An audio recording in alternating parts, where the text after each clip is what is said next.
mode. All right, everybody, it's Mike. We'll begin with the Lord's Prayer and we'll go from there. Our Father who art in heaven, hallowed be thy name. Thy kingdom come, thy will be done on earth as it is in heaven. Give us this day our daily bread and forgive us our trespasses as we forgive those who trespass against us. Lead us not into temptation, but deliver us from evil. For thine is the kingdom, the power, and the glory forever and ever. Amen. All right, we're going to burn down the house. We are going to burn down the house. This is going to be very, very, very, very exciting. I've got this written down. This is this will be our hashtag of the day. Okay, I can hashtag it up already. Oh, $sign it too, actually. Hashtag more is more. If you feel like getting that out there in the early stages here, you may not know what I'm talking about yet. Anybody who read my email yesterday might have a good idea as to what I'm talking about, but I'm going to give a hashtag more is more. That's going to be our kind of organizing principle today. Hashtag more is more. And it's going to have a lot of meaning for us today. I'm going to take care of some housekeeping, and then we're going to get to it right away. We have wonderful, wonderful guests today. This is going to be a really, really exciting event. 37 minutes ago, or maybe an hour ago, or whatever, Cotton posted his assimilation webinar, which is coming up on the 25th, which is Wednesday. It is obviously going to be amazing, as Cotton's assimilation webinars always are. So it's going to be for Breakthrough and Director's Cut members. I highly, highly, highly recommend it. It's going to be great. Cotton's been previewing with me what's going to come up in it. Mobile Apocalypse has been big news in the news, so keep that in mind. I believe Cotton's last assimilation webinar will hit your members area shortly. Everybody who's on this webinar definitely has access. It has been posted. It isn't in the latest news yet. Greg Morrison really threw down on Friday. It was very exciting. Let me go into the Breakthrough members area, but this will also be in the Project X and Project J members area. Our March, April, May mastery. I mean, this event has really come off to a roaring start. The focus here is on making OMG your home base, and this page kind of explains March, April, May mastery.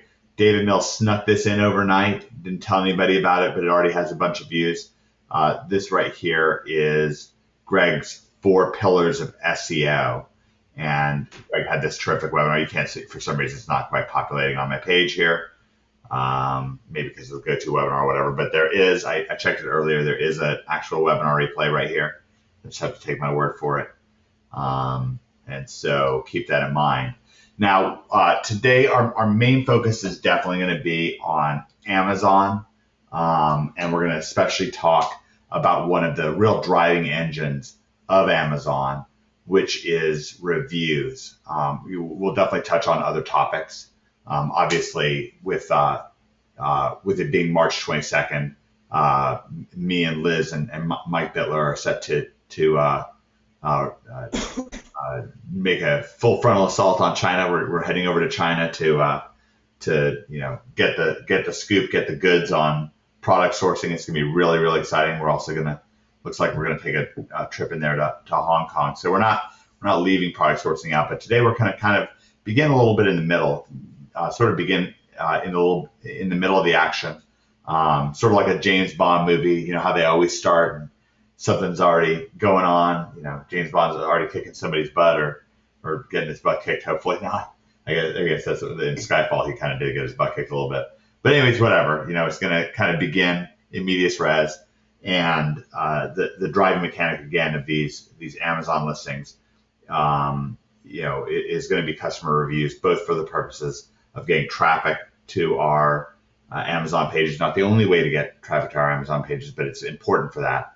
And also for turning our Amazon products into highly converting Amazon products. It's not the only way to make Amazon products convert, but again, it's really an engine behind it. And so we're going to take that very, very seriously today. So we're going to jump in and talk about that in a second. What I want to do is talk for a few more seconds about some things that we've added to the Amazon area. So again, this is in Breakthrough, but these changes are also in Project Juggernaut and Project X. So I'm scrolling down the page. Hopefully this isn't too disorienting. towards the bottom here, I guess at some point we may have to move this up. We've got the Amazon and e-commerce section here. You've got your core training here with Liz and Brad. We're rolling out these Amazon. Oh, and by the way, everybody, I should have made this announcement. Starting in right around 2 hours, so I'm going to really try to keep this webinar to 2 hours today, because starting in 2 hours, we've got Sunday Fun Day in your OMG Beginners Acceleration and Support Facebook group. And Bad Brad Mabry is going to be in there, especially there to answer Amazon questions. Of course, you can all of your SEO questions get answered. SEO, money getting, value adding, all kinds of stuff. But that's an all text thread that goes on in your Beginners Acceleration and Support Facebook group. If you're not a member of that group, I can help you get in at the end of this webinar. Right now, obviously, I'm a little bit preoccupied. I wanted to point something out. I wonder if he's on right now. We actually just got a wonderful contribution just like the day before yesterday. Speaking of Amazon, Jay Boyer, who's an NHBer, he's quite experienced with Amazon. Oh, that's interesting. Are we? I wasn't checking my question box. Someone was saying that maybe my audio is a little bit off. Give me a number one if my audio is like a bit messed up for you. Give me a number two if it's good. Mike, I think if you can move a little closer to the microphone, we'd be perfect. Okay. Yeah. You know what I'll do? Got to figure something out here. I wonder if it switched to Bluetooth. All right. Yeah. Let me grab a microphone and see if I can figure something out. All right. So if I do this, does this help? Did that change things? No, didn't change things. Yeah, that's a little better. It's a little better, but is it a lot better? Not better enough. All right, so give me a number one if you're still having problems. So if you're having problems, give me a number one. Still a little choppy. Yeah, still some number twos. Okay, well, I'll take a second here and see if I can find a better microphone situation. Just give me a moment.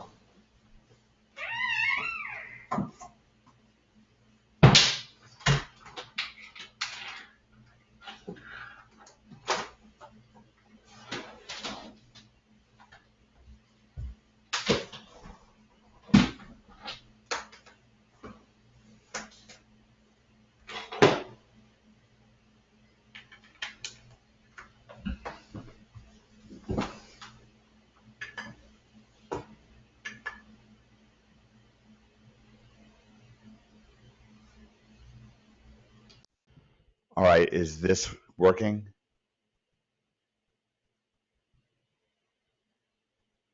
Give me a number one if you can hear me well.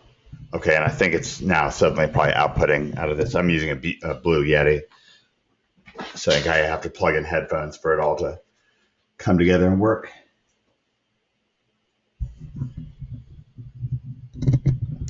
All right, so now is that working? Definitely. All right, so we're getting audio. You guys can hear me. I can't hear you. Hey, Mike. This is Brian. I can hear you just fine. All right, You're good. great. All right, so we're coming through loud and clear now. It's all good. All right, Blue Yeti to the rescue. Much better. This thing has been sidelined for a little while. It wasn't working. So I guess very possibly I've been talking for a little while and it didn't make a whole lot of sense, but that's okay. We will probably barrel through with things. You got to see me scroll my screen around a little bit and such. To quickly review what I covered at the beginning of things. This is our webinar that we're doing right here. We are burning down the house. We started with the Lord's Prayer, and then we went for a hashtag more is more. I don't know if I got any of those or not. I mentioned that Cotton's assimilation webinar is coming up on Wednesday.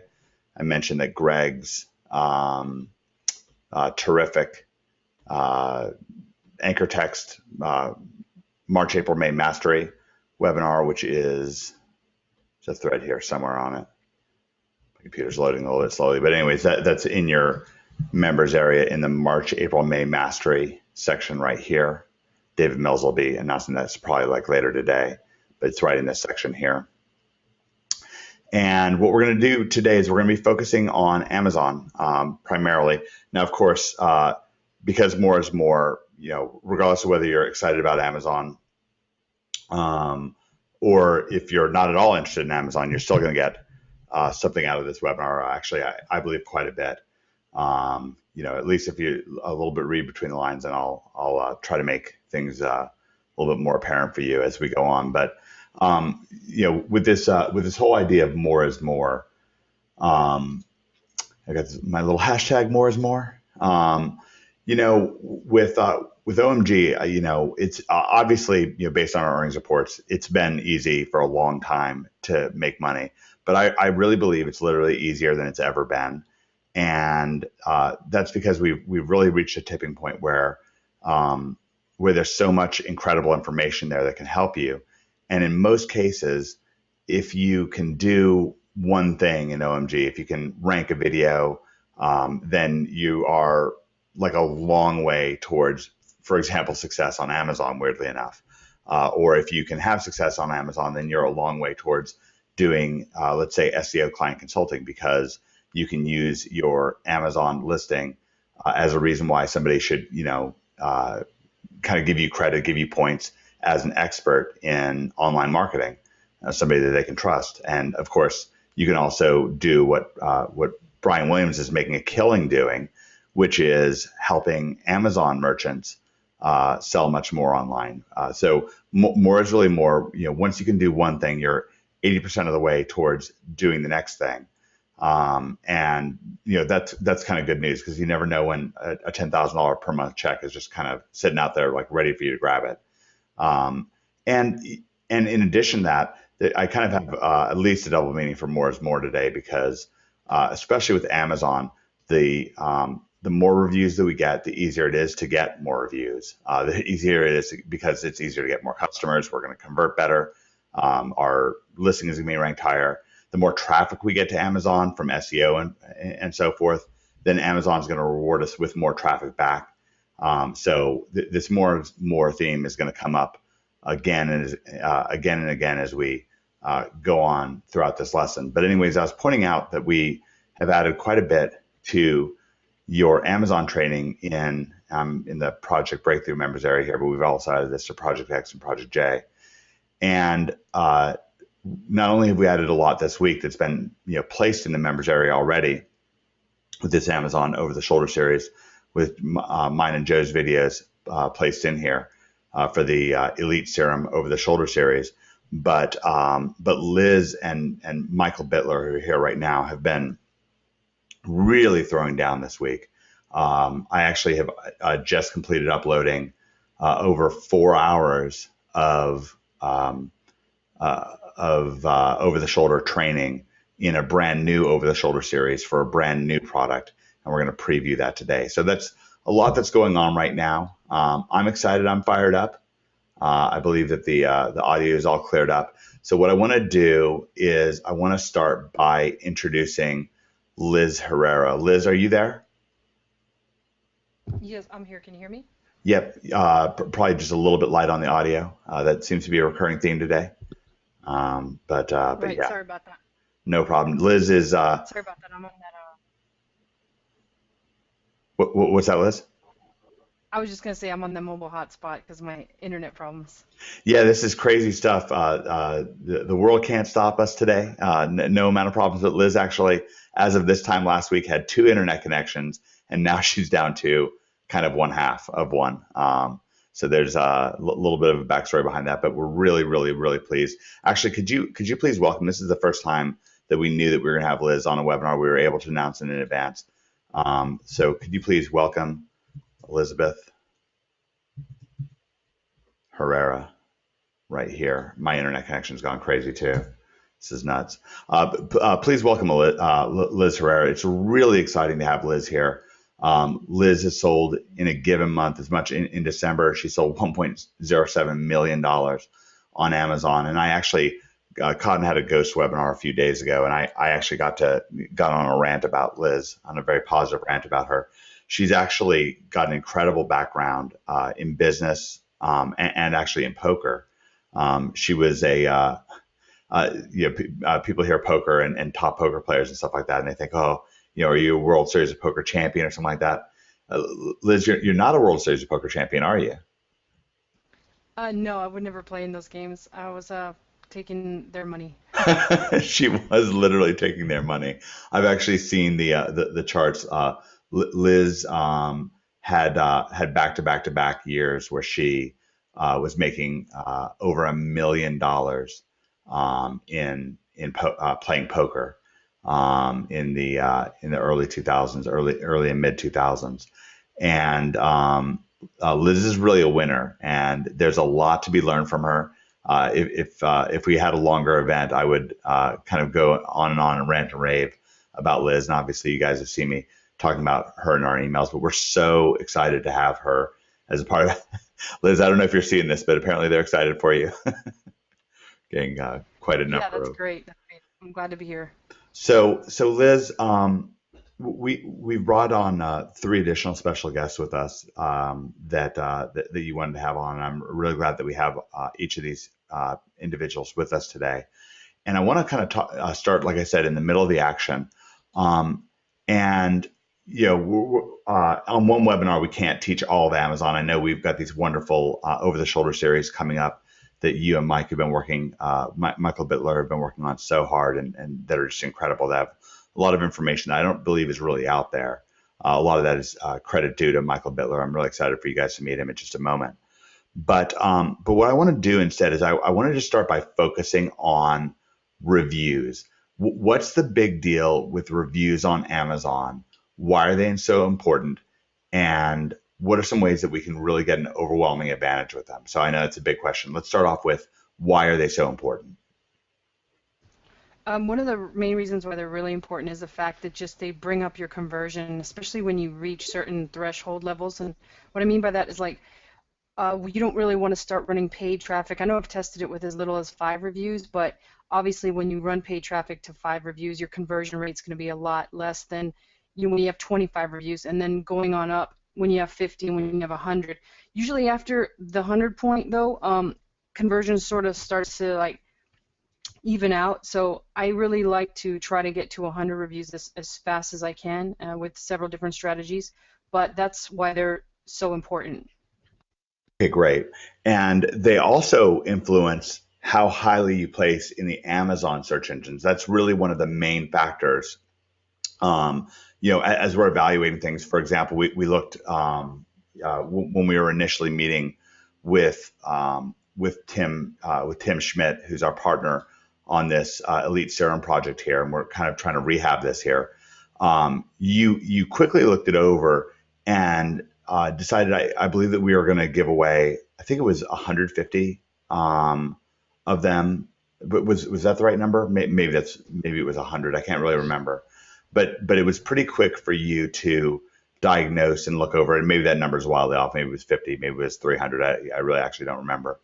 But when you're looking at something and diagnosing what it needs, and obviously that it's based on the competitiveness of the market and so on. And I just want to give people a little bit of an understanding, broad strokes of what's going on. Obviously, we'll drill down more in training and over the shoulder series, but this will do a great job of helping set up why it is that reviews are so important and why one review is not necessarily the same as the next.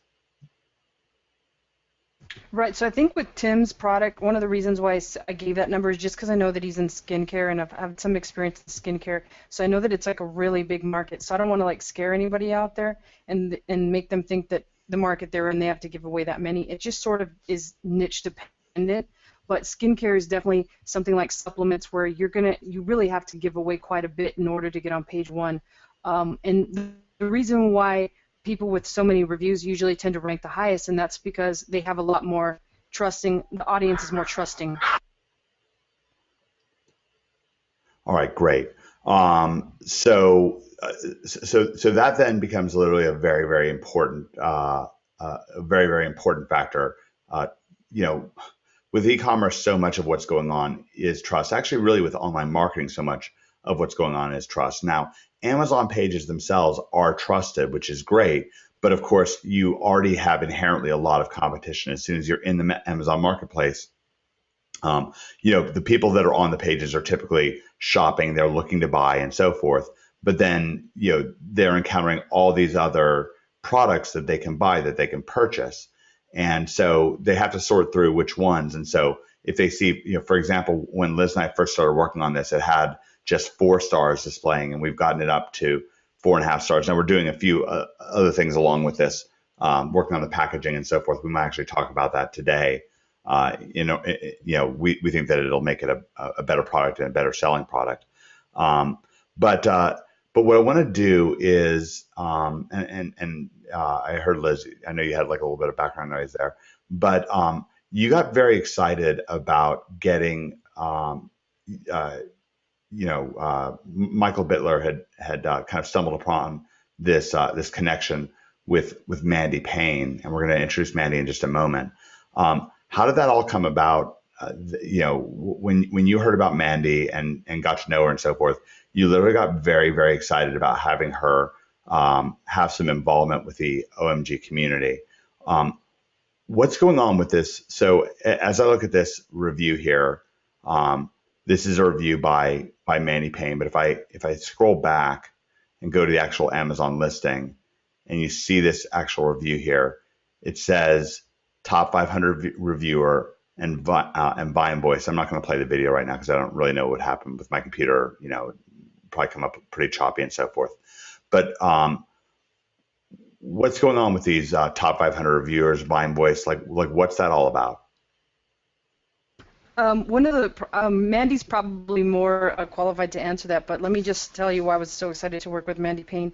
One of the main reasons was just the fact that she's seen so many products, and she's just almost become an expert, not even actually knowing it, and not just in product, but also in just the ability to be able to tell us what we should be doing to get a top reviewer's attention. I think that's one of the key things that she brings to the table, is that way when you're emailing these reviewers, how do you get them to pay attention to your email versus all the other hundreds of people that are trying to contact them for reviews. So I think that was one of the most exciting things about it, as well as I actually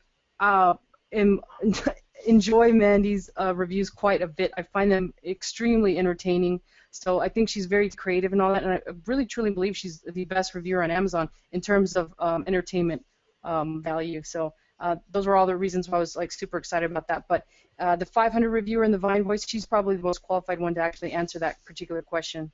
All right, great. Michael Bittler, are you there?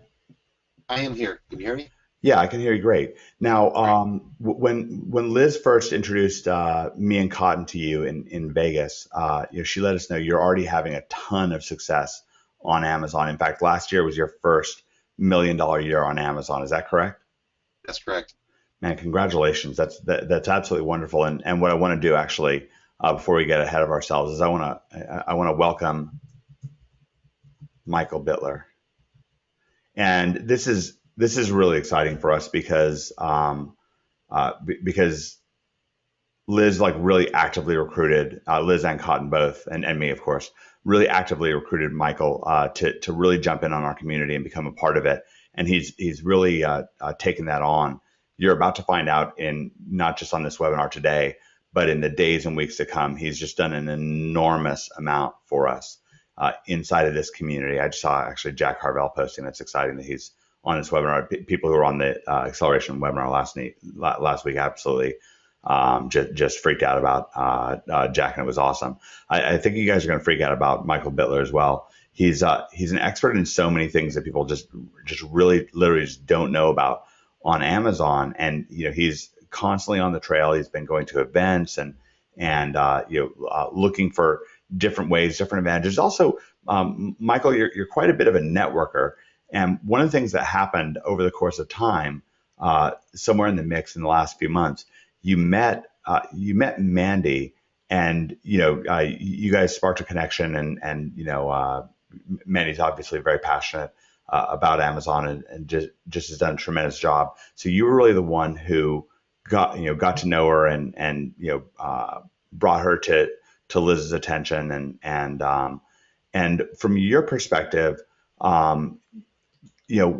there's a lot going on with these reviews, because it's not just a written review here, but this is actually a video review.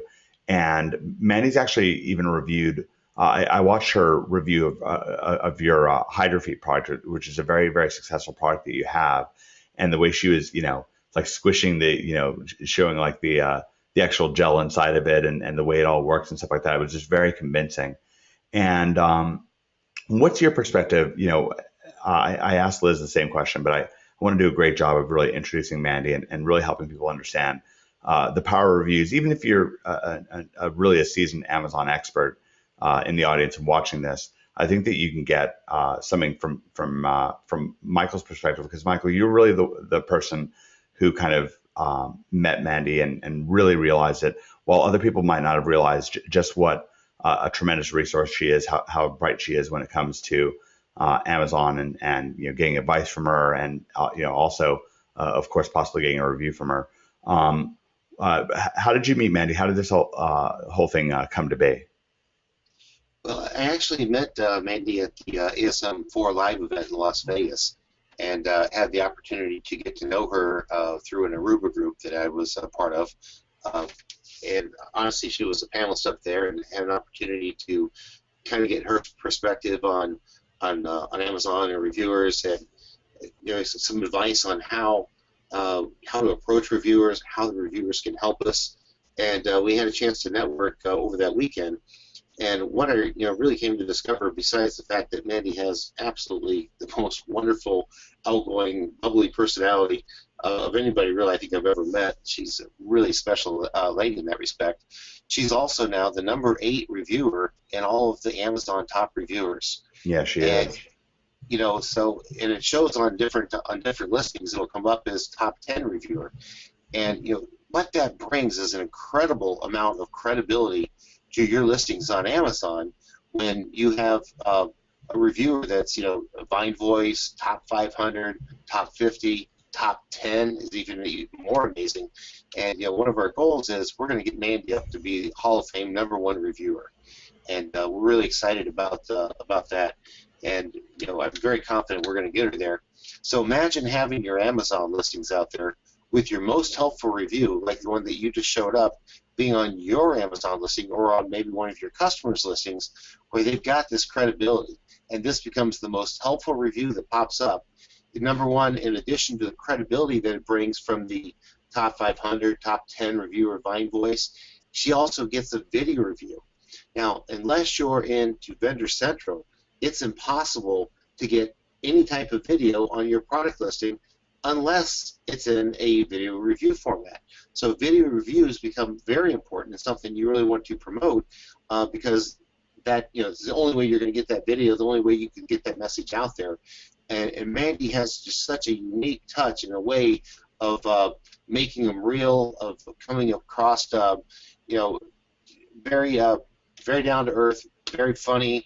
She's just puts it out there. She tells you what she thinks about it, and the way she comes across with these are just very real and very credible. And she, as a result, she gets an extremely high percentage of helpful votes in her ratings. I think she's up around 90, maybe 96, 97% or higher in her helpful ratings. 96. So these are one of the things that people, when they go out and they watch these reviews, they find the reviews helpful. Well, that becomes helpful for them to basically turn around and make a decision on buying your products. And this is one of the things that we were really excited about, because by bringing Mandy into the OMG group and starting to have access for her to review the products of your new products as you come out there within Amazon, she's going to be able to provide that credibility to your reviews, and you can turn around and promote those links. And the associated page authority, domain authority that of course comes with Amazon, but Mandy's got a page authority out there for like 47 just on her profile page alone. So it creates and spreads around a lot of the link juice that we know is so valuable. And besides everything that she knows about product and sourcing, she's just an incredible resource that we're very fortunate to have. Yeah, I absolutely agree. I absolutely agree with everything that you said, and really more. And after having gotten to work with Mandy quite closely for a little while here with Mike and with Liz, I've learned that she's quite yeah, I mean, it's quite a lot to it because again, like the videos that she makes are typically just better than a video that you get from somebody else, is number one. And number two, we've been able to really, in a lot of cases, get advice. Actually, she's been advising me and Liz and Tim on some moves. I'm very, very glad that we've listened to her advice when it comes to how to improve Skin Pro, with the Elite Serum, especially with the packaging and so forth, which we'll get into in a few minutes here. One of the things I wanted to see, I wanted to find out if Jack Harvell, I wonder if I could bring Jack on just for a moment here to talk a little bit. He's interacted with Liz just a little bit. Let me see. Jack was actually the one who figured out the page authority. I'm going to bring Jack live and find out what happens. Jack, are you there? I just unmuted you. Can you hear me, Mike? Yep, I can hear you. Thanks so much for coming live. A little bit impromptu here. No, that's fine. So, first of all, thank you so much for last week. I know anybody who was watched the replay of last week's webinar, or who was actually on last week's webinar, really appreciated what Jack contributed. And in fact, I'll say thanks again, Jack. Last week, we actually kind of, in a little bit of an under the radar way, introduced Mandy to folks. We said that we've got this resource that you could potentially be able to take a part of and take advantage of. You were actually able to get a review from her early on for one of your products. So first of all, from an SEO standpoint, again, I pointed out to folks that we're not just going to be able to take advantage of this event here from the standpoint of Amazon, but we'll also be able to take advantage of it from the standpoint of SEO and understanding SEO. What is going on with the page authority of Mandy's review page, and why is that important? Well, it's important because you actually have the interlinking structure within Amazon, and pretty much every review that gets pointed back to your listing is going to give it a boost with its page authority, your actual listing itself. So it gives it more opportunity to rank within Google as well, and Yahoo and Bing. But when you're getting standard reviews from people who aren't getting a lot of power to their actual review page, then you're pretty much getting a page authority of 0 with Amazon's normal domain authority. And anybody who's gone through like the training with like Jimmy Kelly and Greg Morrison, the domain authority stacking techniques, as well as a silo structure within your own website, if you're passing that page authority from Mandy's page to your listing, it obviously gives it much more power in the search engines. Right. So the long story short is that a review from her is not only going to have credibility with visitors, and you can talk about that in just a moment if you feel like it, but not only can it also increase conversions, but it can literally help rank your Amazon listing in Google. Is that correct? Oh, yeah.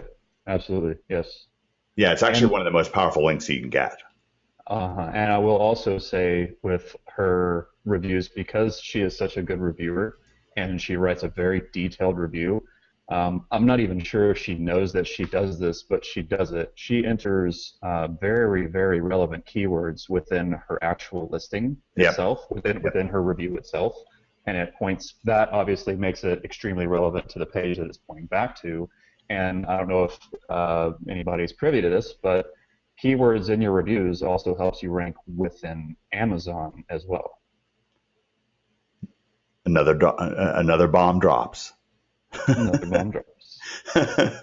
And she's exceptional at that. Like I'm looking at the review right now, and I'm just looking keyword after keyword after keyword, and we have nothing but increased our rankings since she left that. I mean, jumping up from a place that we were in number 5 on the first page for some of our most competitive keywords, we're up to number 2 now, and this is just after about a week. And I'm not saying this will happen with everybody's listing, but it gives so much more power to it. And with this actual test, I've kind of sat back and watched it, and I haven't done anything extra to these particular listings. And I think the last update that I gave was it dropped from a BSR of 1200 down to 800, and it's sitting at about the 700, mid 700s, and it's gone as low as 500 in the main category. Unbelievable. I want to thank you again, Jack, for jumping on with us kind of impromptu. I didn't give you any sort of a notice, but I saw you in the audience, and I knew that you'd help shape and contextualize things here, because at OMG, we're showing you what we're doing. We don't tell you what we think, kind of some sanitized idea of what we think you want to hear. We're really in the trenches showing you what we're actually doing. So this is what you're actually doing, and these are the actual results. These are scientific results here.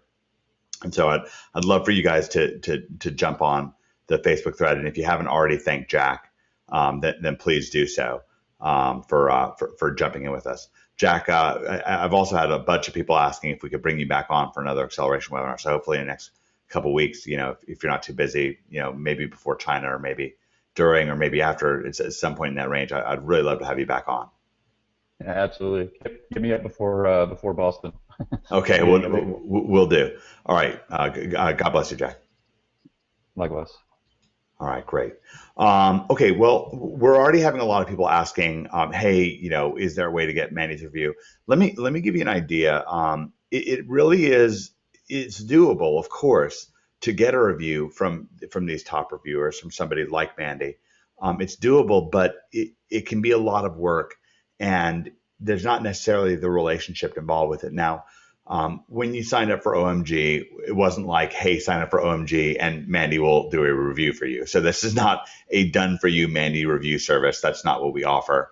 So there's not, shouldn't really be an expectation of such things. Also, Mandy's just a person. She's, a human being just like you and me. Of course, she's passionate about giving reviews. I have a weird Yelp story, which I may get to in a second, a weird Yelp review story, little strange test that Mandy and I performed in the last 48 hours. That was pretty eye-opening. But, Mandy, of course, she's passionate about reviews. She likes doing it, and she's gotten involved in the OMG community. She's really been having a lot of fun, especially with the way that Michael Bittler and, of course, Liz have rolled out the red carpet for her. So that's all been really cool, but she's a human being and so forth. So ultimately what she does is up to her.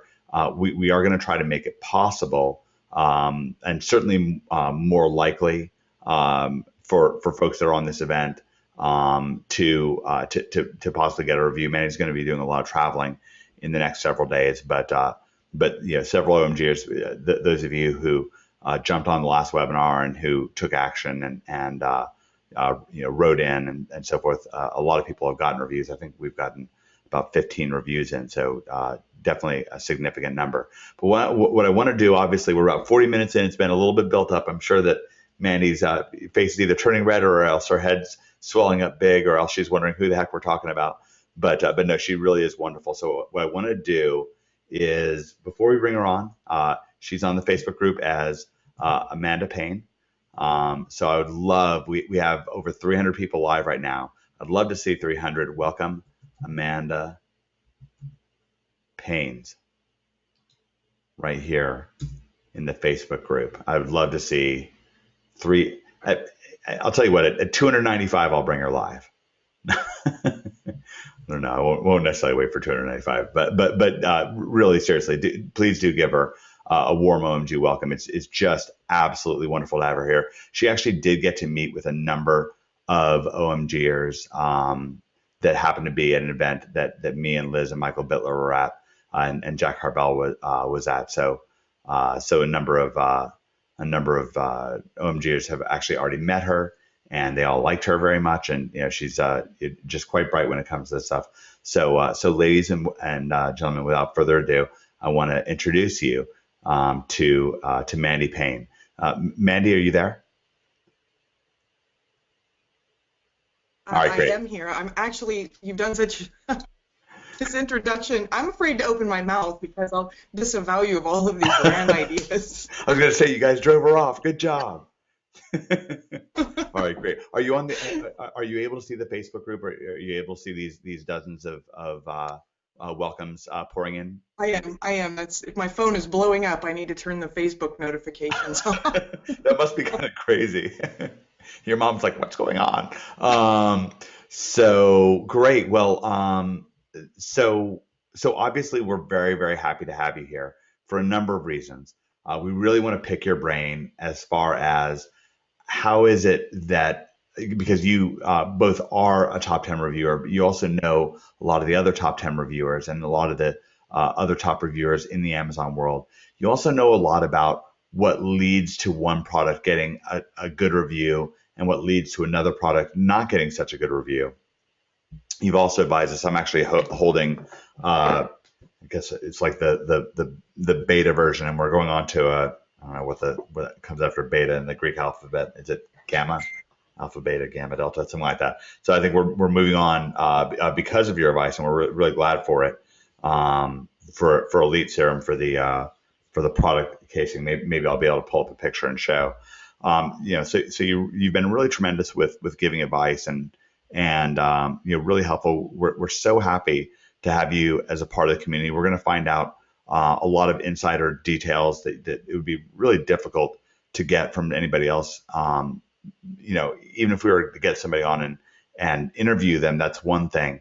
But I want everyone here to know that Mandy's been really involved in OMG. She's been in the membership area. She's been at least lurking on the Facebook group. She's been talking every day to me and Michael and especially Michael a lot, and to Liz. And she's interacted with Jack. She's interacted with so many OMGers.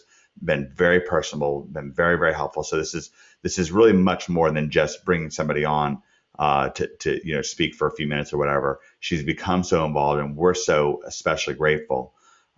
So first of all, just to kind of begin with like a little bit of a softball question, we'll bring up the hardballs and the curveballs in just a second. But how did you wind up becoming a top reviewer on Amazon? What's that process like? Because it's pretty competitive. Yeah, I really just found myself with no personal life and ended up as a top reviewer. No, I'm kidding, but obviously, I have a lot to say. No one in my personal life listens, so I just kind of let it go online, and this really just kind of happened. I mean, I wish I had a better story, that I had a strategy, but I didn't. That's great. But you obviously are a very outspoken person, as people I think have already realized, and I think this is your first like major webinar like this. But people, are probably already getting a sense that you're not afraid to get things off your chest. If you have something to say, you're not afraid to say. But again, if you think about it from the standpoint of an Amazon customer, what better advocate to have than somebody who's just going to, I was actually just rereading the Elite Serum thing right here. This shallow middle-aged American broad likes our anti-aging face serum made in the homeland where some big government agency can ensure that nobody's spitting in them or tossing in some floor sweepings. Mandy is also very funny. But again, like as someone who certainly I've shopped on Amazon, it's really differentiates things to have you sitting there like holding the product, in your hands, having tried it, doing a write-up that's obviously very well written, very compelling, and you've done a lot of this. How many requests for reviews do you get in a given week, just normally? Oh, in a week. My math ain't so great, so in a day, I would say I get about 50.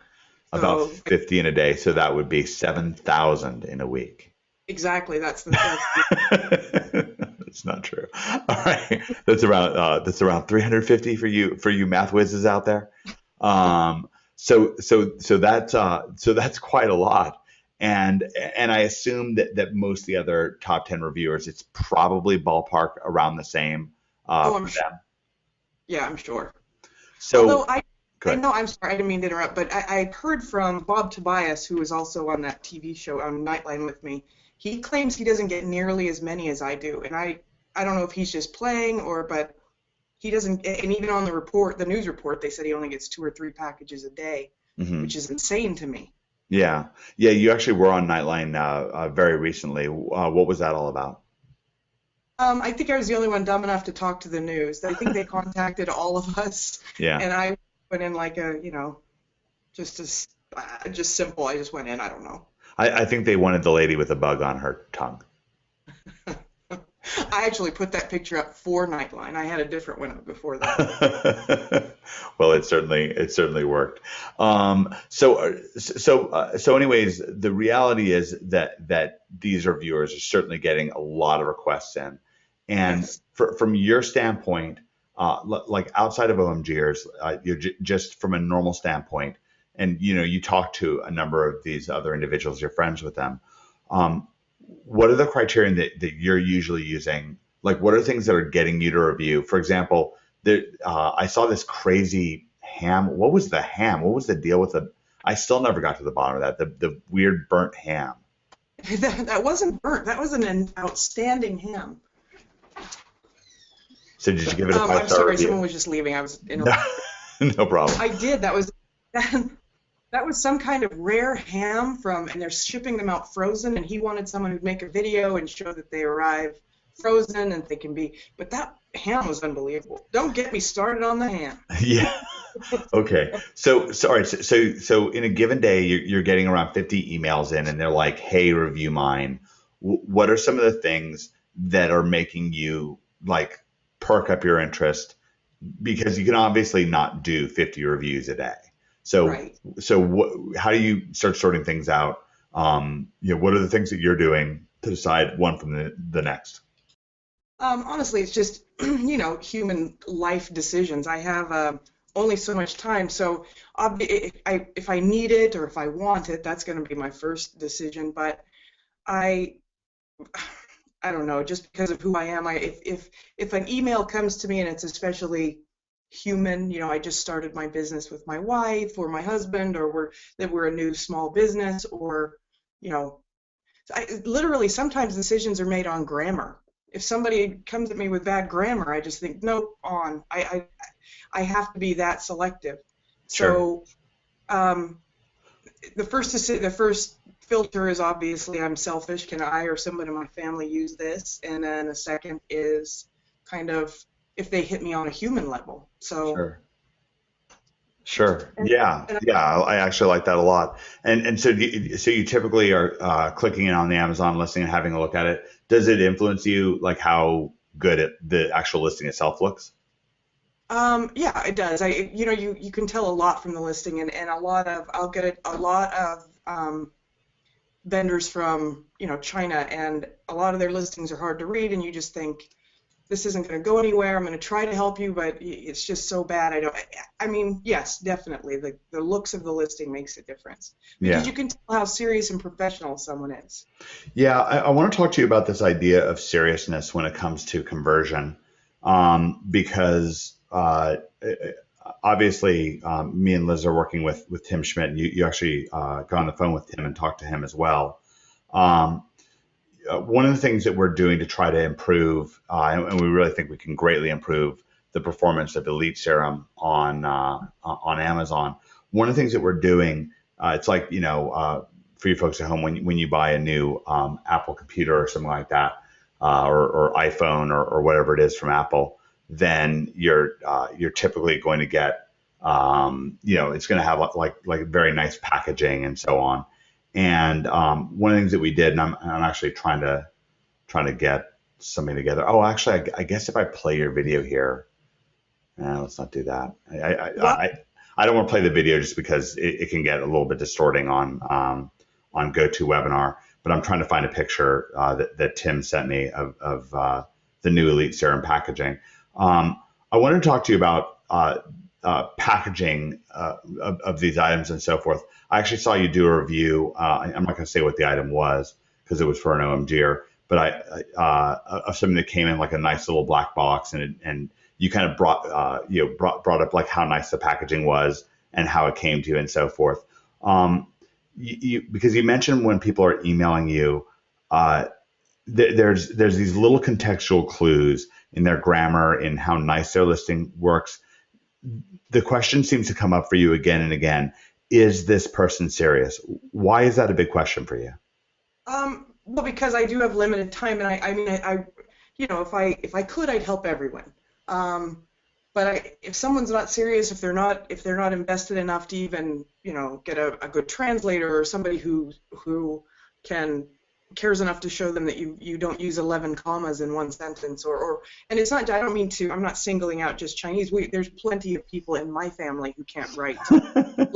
So it's not just, and I do help a lot of Chinese vendors, so don't get me wrong, but it's you know, I don't know, you just get a feeling that this is a fly-by-night, and some of those people will actually turn around to be angry because I expect the product to be junk. Like any consumer, when I see a sloppy page and I'm not going to waste my time, and if I do write a legitimate review, which I try to be honest, then they're angry because they're going to get a 1 or 2, or maybe even if they're lucky, a 3-star review if they send me what I can tell will be just junk. Does that, I don't know if that makes sense, but yeah, I quality think comes from the bottom, you know, from the top down. It's you can tell quality from the minute you speak to the person who's representing that product. right, right, and so this is also something that people can learn, and one of the things that that I'll especially be focusing on when we go over to China, and I know this is something that interests Liz and most certainly Michael as well, is this idea of, you know, can you have better packaging, and you know, can you find better packaging, and can that packaging you know, improve your performance and improve the performance of your listing? Do you wind up tending to accept more things that have better packaging out of curiosity? You don't really see the packaging so much, but I will tell you that when it arrives, you know, a package, the same tablet, computer, or whatever can show up in a plastic bag or a nice box, and that really makes a difference. And I know I'm not a stupid person, and I get a lot of this, so I realize that a lot of this stuff is the same exact product, repackaged, rebranded, but nice packaging still hits me on that psychological level where I'm, you know, I think, wow. And so it does influence the outcome of my review. Yeah. You know, someone enough to do this. Give me a number 1 in the question box if this idea of packaging, if it makes sense to you, or if it's a little bit confusing to you. Give me the number 2. This will just go in the question box. You can post on the Facebook group as well. And I'm genuinely curious what people think about this. I want you to keep this in mind as well when it comes really to any aspect of business. Certainly with my emails that I send out. You know, I do, like, you know, quite nice looking out, or at least I think. I mean, I put a lot of work into them. I don't know whether you think that they look nice or not, but, you know, I send out, you know, HTML emails, and I, you know, really try to focus in on what that packaging looks like. And again, we're looking for ways to differentiate ourselves, and you can have the packaging be a part of your product and of your, you know, of your product listing, in the sense that it can be, you know, like listed right there, right? I mean, it's, you know, you have pictures that you get to use, and those pictures can include, hey, you know, this is, you know, what the package looks like. And I've also seen people include nice packaging and then have it say, you know, the packaging may vary, and then when people get the actual package, it's not what they said, which I don't think is actually very smart to start off right away with a bait and switch. I don't mean to interrupt, but I just, packaging, to put pictures of your packaging on your listing is a good idea, because a lot of people are shopping for gifts. And so I will, you know, that's why I call out a box, or that's why I say this came in a nice box, because you want to know that when you buy something, you can wrap it easily, and you don't need to, or that Amazon can wrap it, and how it's going to show up at someone's house and represent you giving that gift. So yeah, I think is very important. Yeah, actually was able to send myself a picture, and this is actually still the beta version, and actually because of your advice, we wound up going with still a little bit of a change on this. Can you talk to me?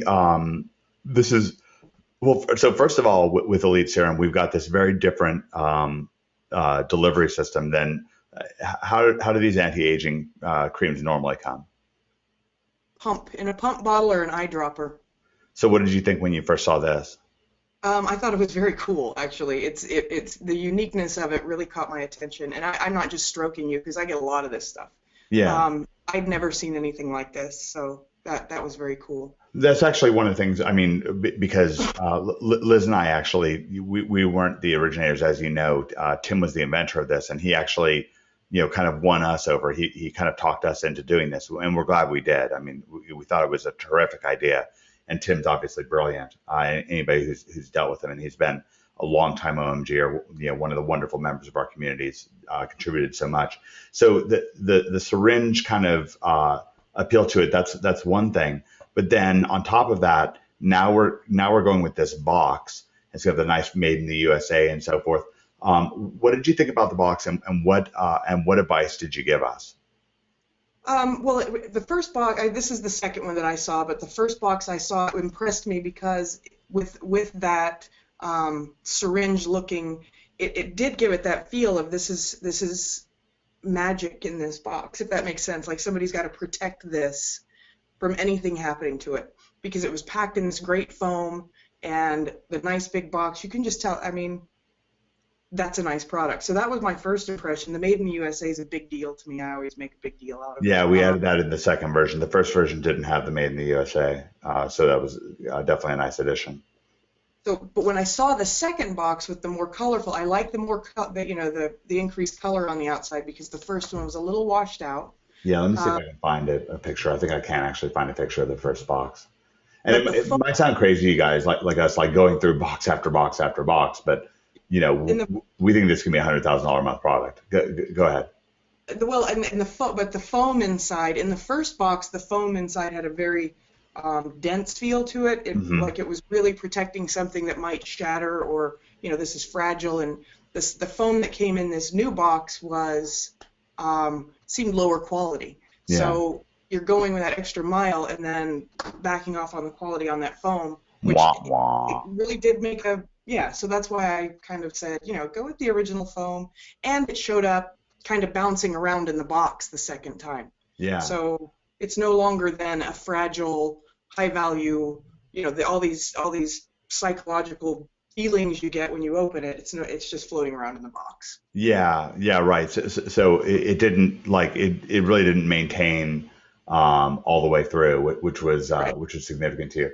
I'm actually just downloading these the images from the first box. And I'll show this to you guys. And again, we're kind of drilling in depth in this one thing, but again, this is something that we did. This is something that we're doing. So instead of going into, and we can talk about some different scenarios that Manny's run into and so forth. But what I really wanted to do here was just start on something that is real, that we've been going through and that we've been experiencing ourselves, because I think that's just essentially more valuable.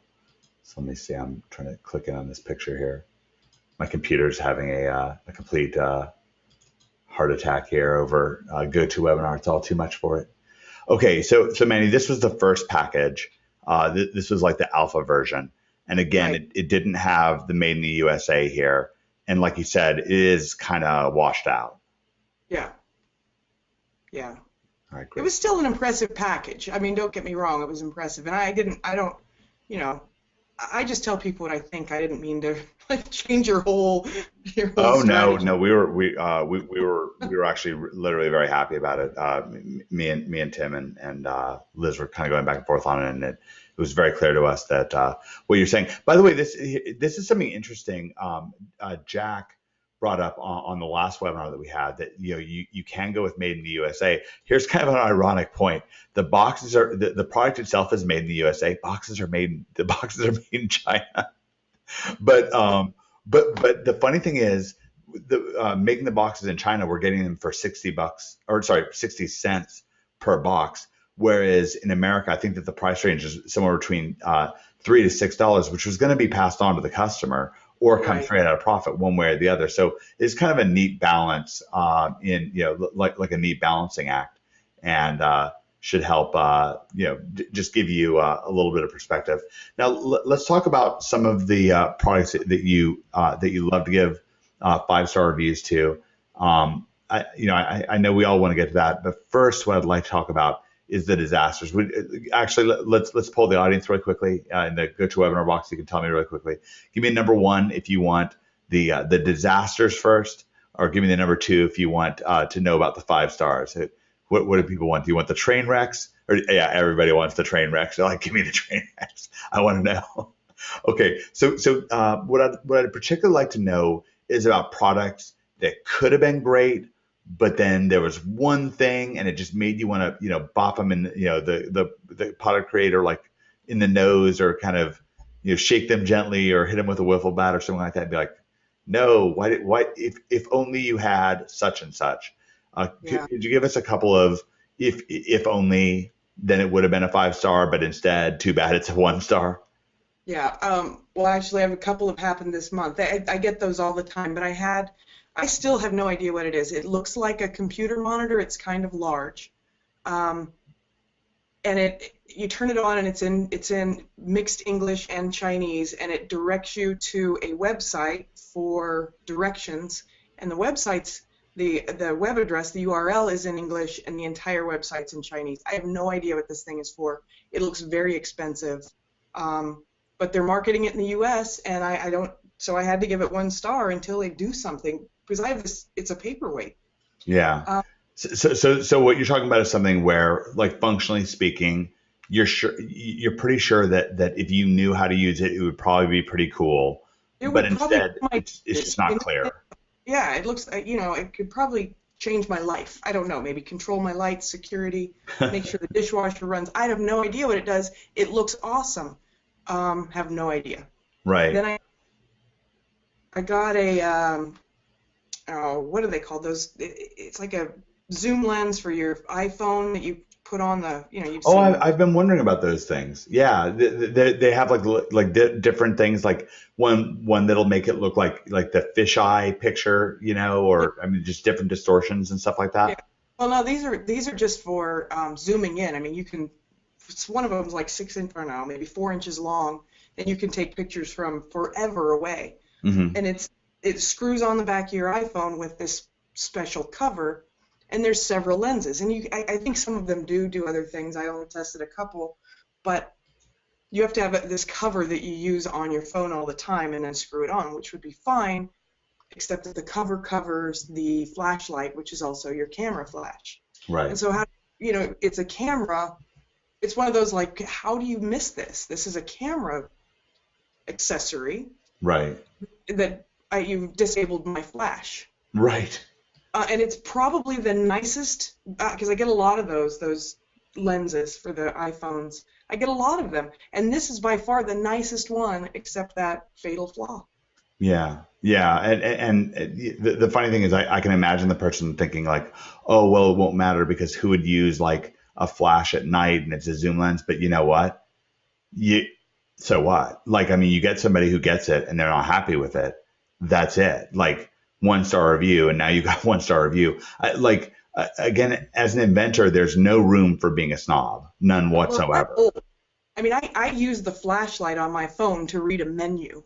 So yeah, so I'd have to take the cover off that should be on there all the time. You just can easily screw the little lens on. So it just made my phone not functional, which, I'm lazy. I'm not going to deal with that. Sure. Denker says, lights out for the product, frowny face. Great. Those are wonderful examples. Any more in the vault of your mind? No, I think I've had a couple recently, but I'm not sure they're OMGers, so I'm going to keep those to myself. Okay. All right. I appreciate that. All right. Well, now let's talk. Let's shift gears and let's talk about some of the really wonderful products, and specifically where it was a competitive category. It's something that you've seen done, a million different ways, but it really stood out. Like, wow, that's really cool. Like, obviously with Elite Serum, we certainly had, a hit on our hands where it's something where it is a very competitive category. But I mean, are there some cool selfie sticks that you've seen? Some cool iPhone covers? What are some of the cool variants on things that are already out there? Positionings. One of the things, and again, Liz is on a pretty rough internet connection here, But Liz, you've talked to me a lot about the power of positioning. Could you speak out on that just for a few seconds? Hopefully that doesn't put you too much on the spot. Right, absolutely.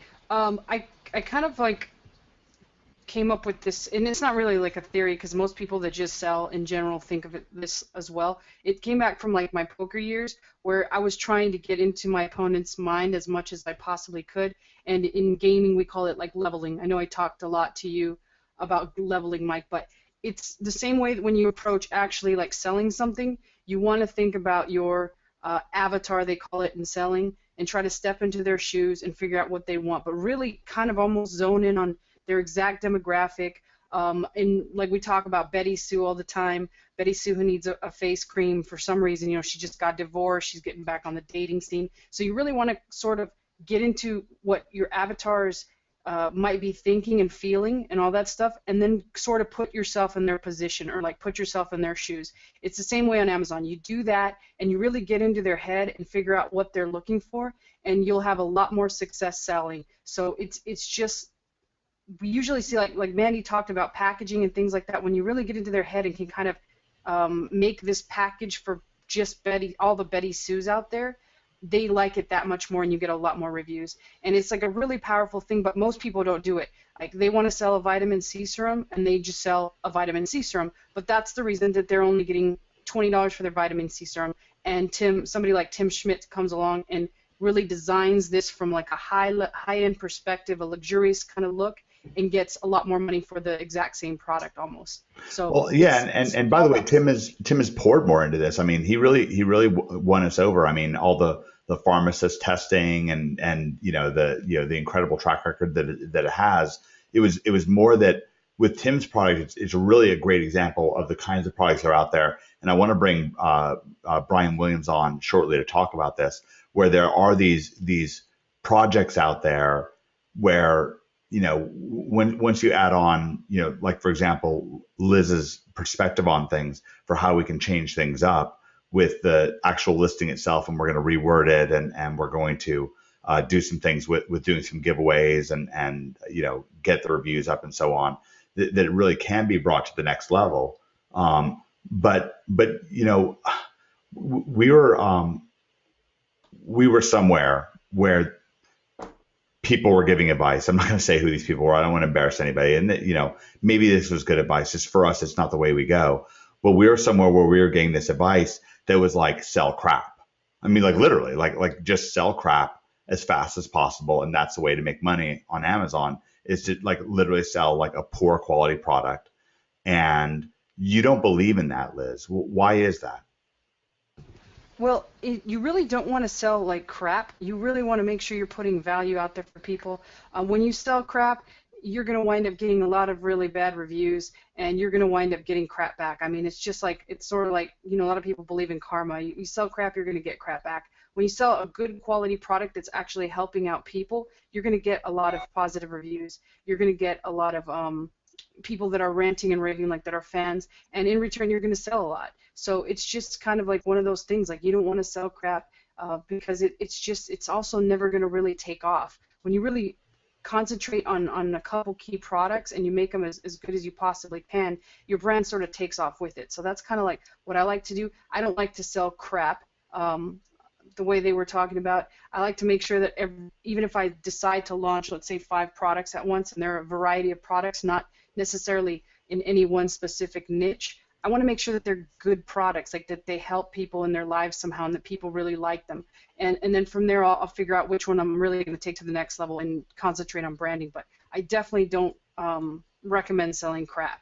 Yeah, you get crap back. Well, then that's not your system. And again, I want to point out that somebody else may have a way of selling like what we're calling crap, like a low quality item, and have that be very successful for them, and more power to them. That's just not what we're doing. That's not what we're teaching. And so that would be somebody else's system. That's sort of like using pure spam to try to do SEO. And I don't have a moral issue with using pure spam to do SEO. It's just not how we do it, because we don't find it's very efficient.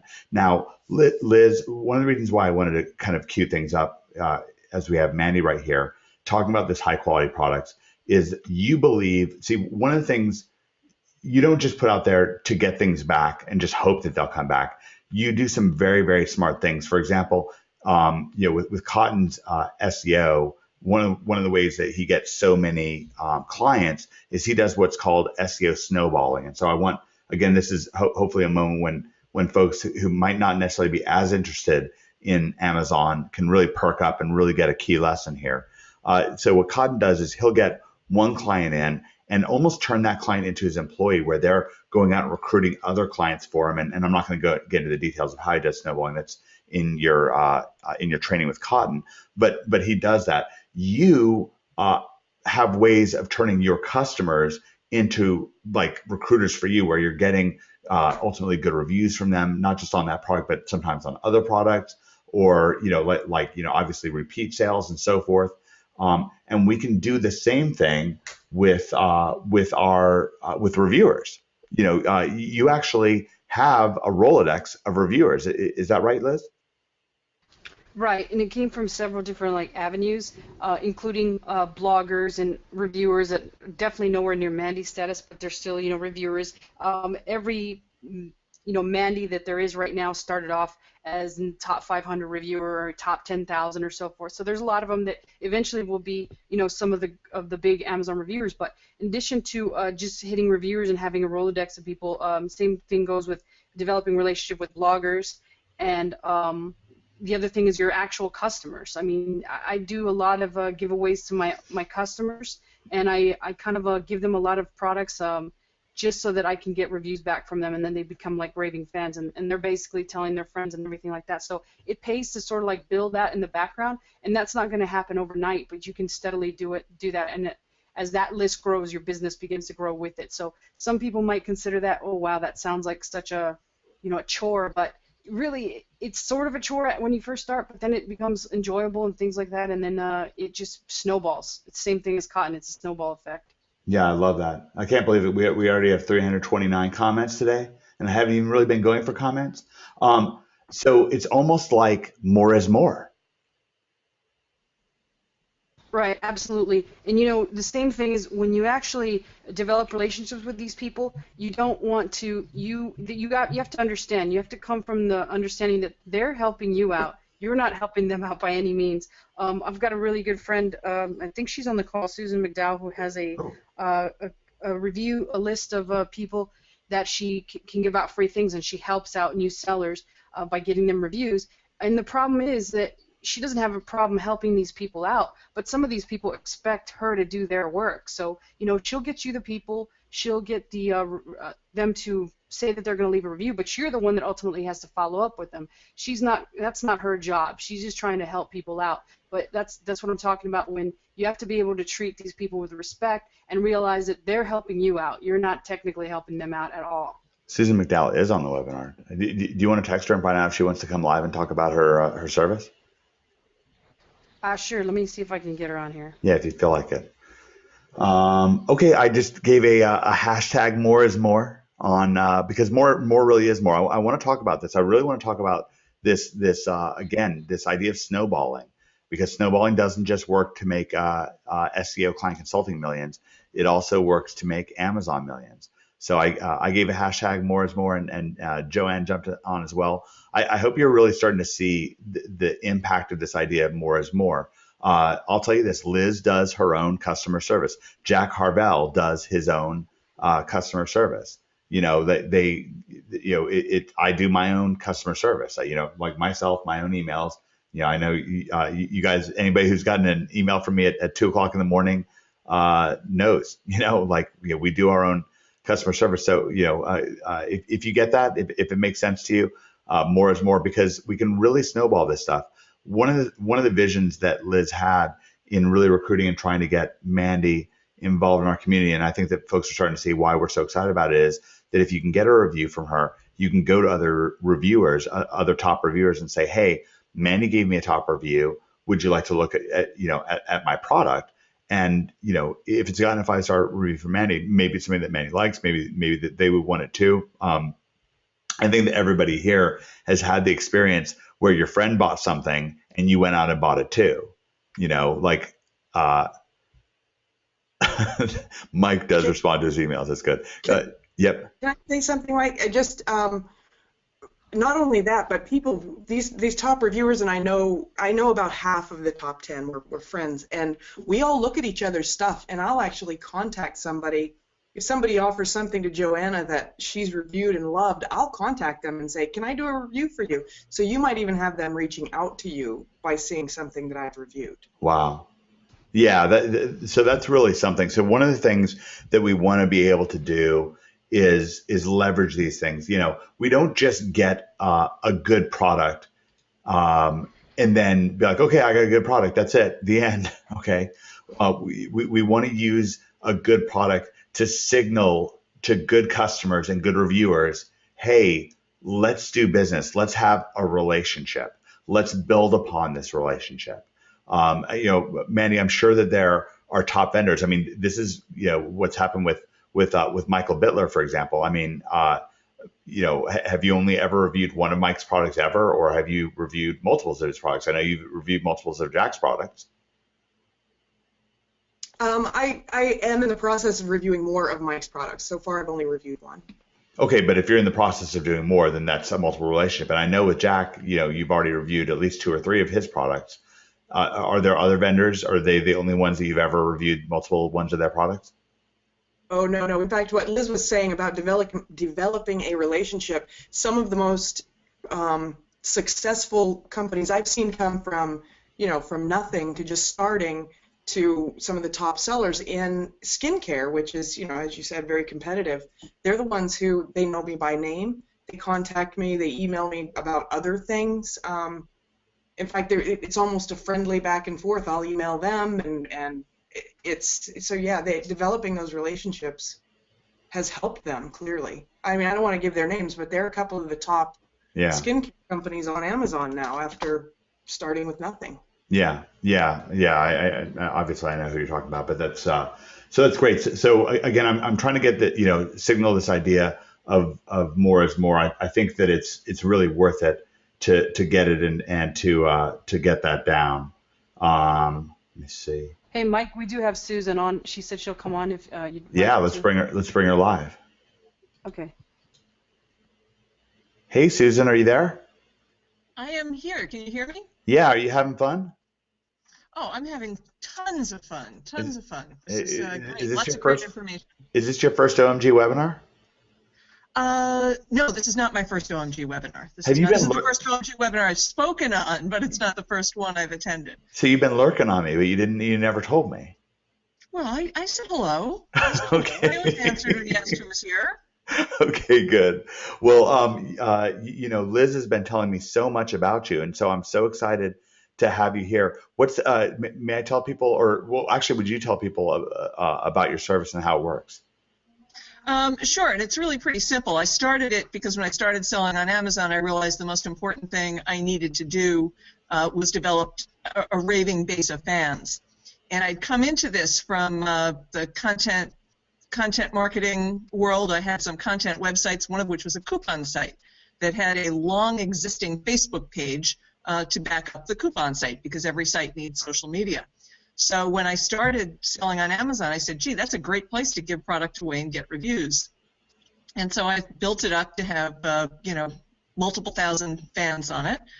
And in addition to offering my products now, I help other people out. This is not a fee-for-service issue or anything. I'll do a couple of deals a day for friends, and I will post products for free to give them reviews. It's different than a review club because it's public, so that there's a nice mix of people that are reviewing. There are people that are, you know, professional reviewers trying to get where Mandy is, that are, you know, in the top 1,000, top 500, trying to move up. And then there are just general people on Facebook, so that you're less likely to have a footprint than if it's people that just spend their day reviewing products on Amazon. And can you explain what a footprint is? Because one of the things that I think is great about this webinar is that we're really taking our time and sinking our teeth in, getting the juicy morsels, like really getting the details down when it comes to reviews and looking at reviews from different angles. And we're not done with Mandy yet, because we got to talk about vote ups. It's a very, very important aspect of it. And I'm also going to talk about how you can potentially get a review from Mandy. But so what are you talking about when it comes to a footprint? Well, if you click through when there's a review, and if you're looking at somebody's product and you see that the product has, all 5-star reviews, and then you click through all those reviewers and you find that all the reviewers are only reviewing products, the titles look the same way, that they're all giving all 5-star reviews to products, as a buyer who's looking to buy, you're going to say there's something weird with these reviews, that it just doesn't look right, versus if you have people that are reviewing all different kinds of stuff, like their dishwasher detergent, and they're normally buying things on Amazon as well. That's from the person point of view. But the other thing is that, Amazon takes the quality and integrity of reviews very seriously as well. And Amazon has begun pulling down reviews that don't meet their terms of service or that they think there might be something wrong with. So it's something that you need to be careful of when you're getting reviews that are not purely organic, that you want a good mix. So, therefore what I do is I post it publicly on a page. There's nothing secret about it. The nice thing about that is my page has a nice PA. It has a nice PA of 47, so you get a nice backlink. Another nice PA of 47. We got PA 47 links flying left and right here. So I don't know, maybe I was really surprised when I heard that the other day. I called Liz, I was all excited, and she was jumping up and down. Yeah. And then the other thing I also do is I also do a newsletter blast for sales velocity. So when people are looking for large sales at once, I have a pretty active email group with a really nice open rate.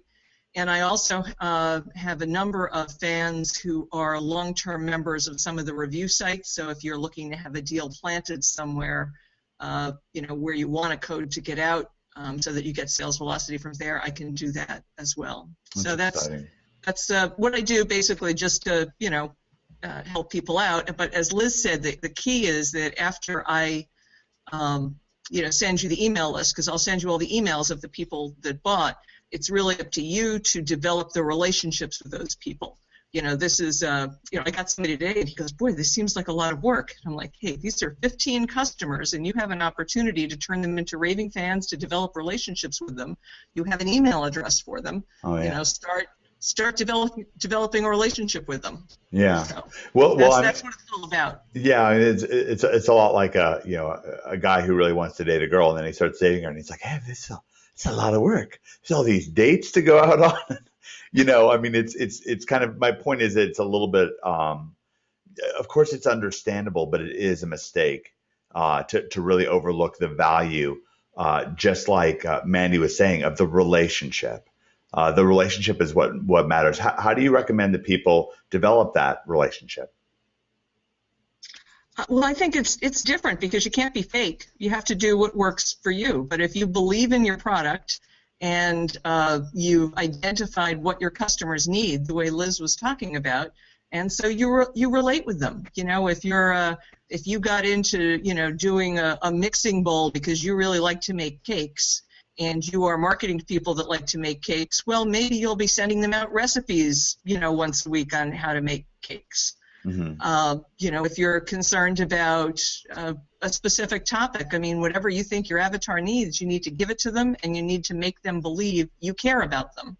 And I also generally find giving out free things and giving more than you get sort of tends to make people like you and think you're great. The big joke Liz and I have is one of my products has another very cheap product that I give away for free. When they order the big one and pay for it, they get the second one.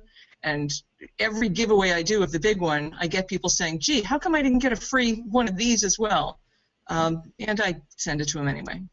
So all this work, though, I don't get it, guys. I was told coming on this webinar that there was going to be a big shiny button and I was going to push it and $1 million was going to come out of my monitor. I just, am I at the right web? I think I'm at the wrong webinar.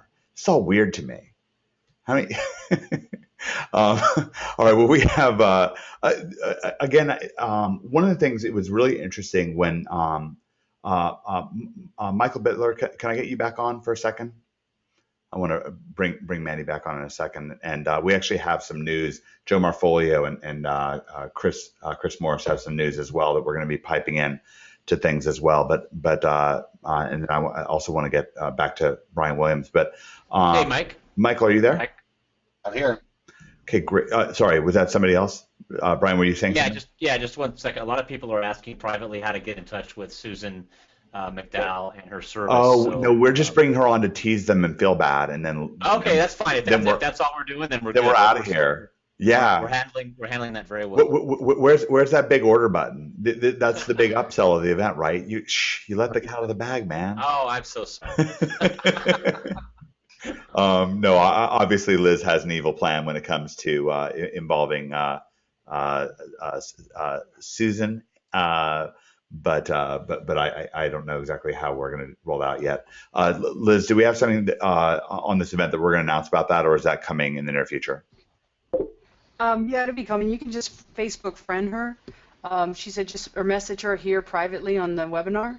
But the other big question that people are asking, there's 2 questions. One is a question for Mandy, which was any email, I think she kind of went over it, but a lot of people were asking how to get attention on email, and I think she did go over that. But the second one was about where do they get that button, Mike? And I let everybody know that they're out of luck because Jack has that on his computer. Oh, the $1 million button's on Jack's computer. Jack's got it on his keyboard. No kidding. He's got the ATM over there. Yeah, he does. All right. And we will be getting back to you with more information on Susan. What I want to do is talk to her privately and find out how best you guys can help her, so it makes it easier for her to interact with you. There was something I was going to ask Michael, and now it all blanked out of my head. So we were talking about what was Susan talking about? It was so dope. All right, I lost it. Michael, I know I'm going to have a brilliant question for you here in just a moment, but I'll be here when you're ready. Oh, I remember what it was. Just hearing your melodious voice brought it right back out. I was saying that just with regards to you'll hear, for example, Greg Morrison be like, here's how to do this anchor text, or Jamie Kelly saying, here's how to set up this domain authority stacking, or obviously, the advice we're getting from Liz, from Mandy, from Susan. And we were doing this over the shoulder series with Michael Bittler and with Liz on a brand new product, and that's going to start rolling out into your members area very shortly. But we were working on this stuff, and at some point, from our standpoint, we know it's a heavy lift for us to share it with you. We're sharing essentially how to do flat files and how to do frustration-free packaging, which is one of Michael's expertise. Is a really powerful thing. It protects you from hijackers, and it's really powerful, but it's involved. And, from our standpoint, as we're sharing this over the shoulder series with us, psychologically, we almost want to apologize to you as the viewer. But then I'm like, well, wait a second, though. This is the shortcut. It's not like there's a way of just watching TV and having $1 million get handed to you, right? If there was, I would tell you. I would love it, especially if it was a good TV show or something, like 24 or The Mentalist or something. That'd be great. I'm all for it, Shark Tank. But instead, we're showing you how to be your own Shark Tank. How about that instead? You're Mark Cuban, So, my point in saying that is this is the shortcut. What we're doing, including how we're presenting it to you, is the shortcut. It is the faster way, because another strategy that's more short term is going to not be very effective. It's not, again, there's a reason we don't particularly like the quote unquote sell crap strategy, because it falls flat pretty quickly. Okay. When we're not, even if we do have a high quality product, if we're not leveraging that product properly and getting good reviews and developing this wonderful relationship with our reviewers and with our customers, then the next time we present a product, it's going to be harder. Next week, it's going to be harder to sell. Next month, it's going to be harder to sell. So this is the shortcut. More is more, but it's not just that more is more. More is also faster. Okay. So more is more, but hashtag more is faster. Yes. Well, yeah, just to kind of comment on that a little bit, I think really one of the keys, there certainly is no $1 million button that makes it happen overnight in 1 second. However, there is a $1 million button. It just takes a very thorough formula, and that's why more is more. Is if you get the more is more, and we show you how to do it step by step along the way, and you don't take any shortcuts, you don't have to go out and try to figure all this stuff out later and come back and spend more time trying to fix it. We're showing you how to do it step by step thoroughly the first time, which will save you a lot of time in the long run. Awesome. Did like again, if that makes sense to you, that this is the shortcut, then give me a hashtag more is faster, because this is the faster way, or the fast way, or the excellent way to do it. We really are experts on success here. We're successful ourselves. We're showing you how it is that we're successful, and we want you to be successful too. Now, we've had lots of thank you, Susan Anna McDowell's.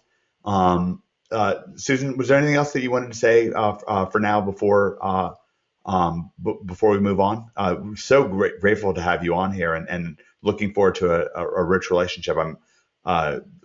Liz has had evil plans surrounding you from day one. Oh, well, thank you, Liz. No, thank you very much for having me. I am absolutely mind blown by how much my Facebook account is suddenly blowing up. So if you message me and I don't get back to you right away. Susan, is that a hashtag mind blown? Yeah, that is definitely a hashtag mind blown. Let's give her a hashtag mind blown. Cotton's going to go crazy.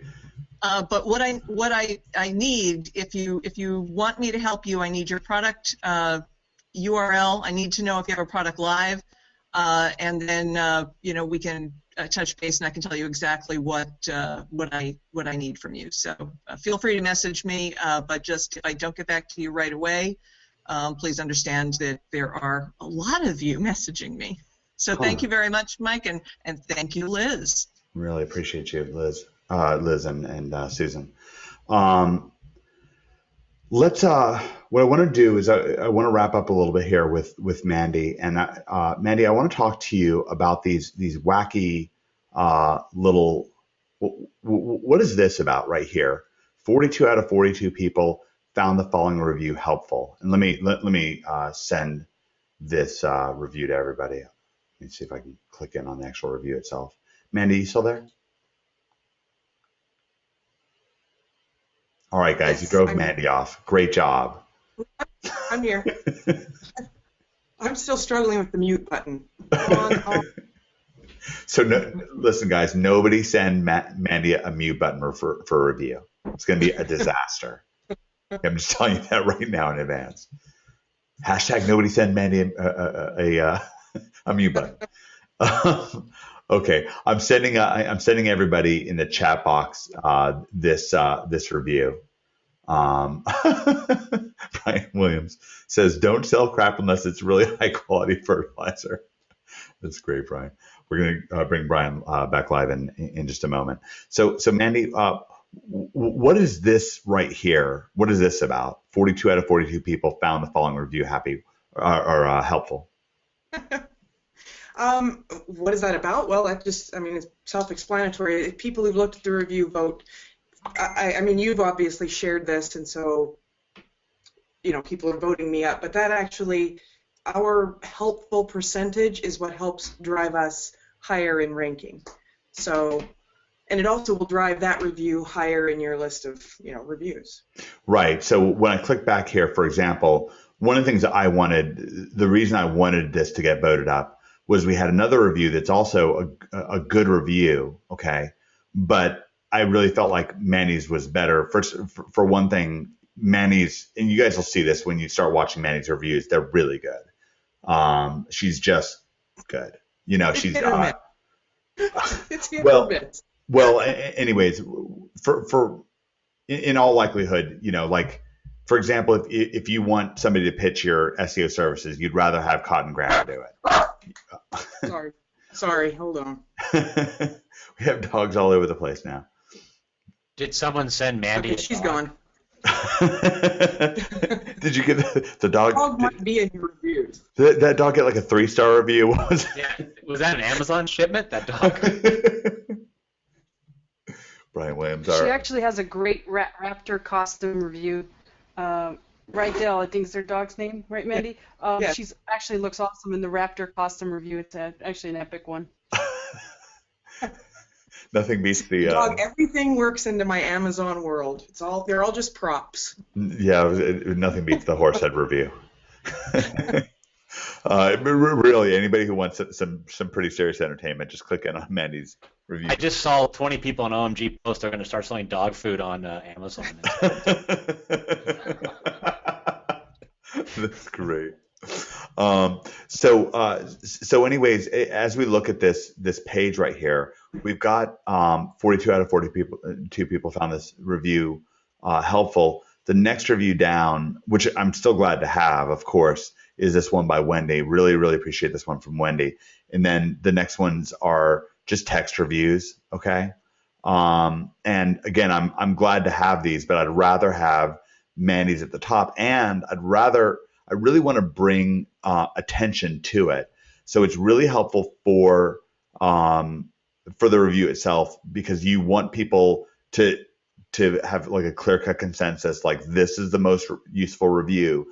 This is the one that I should zero in on and focus in on.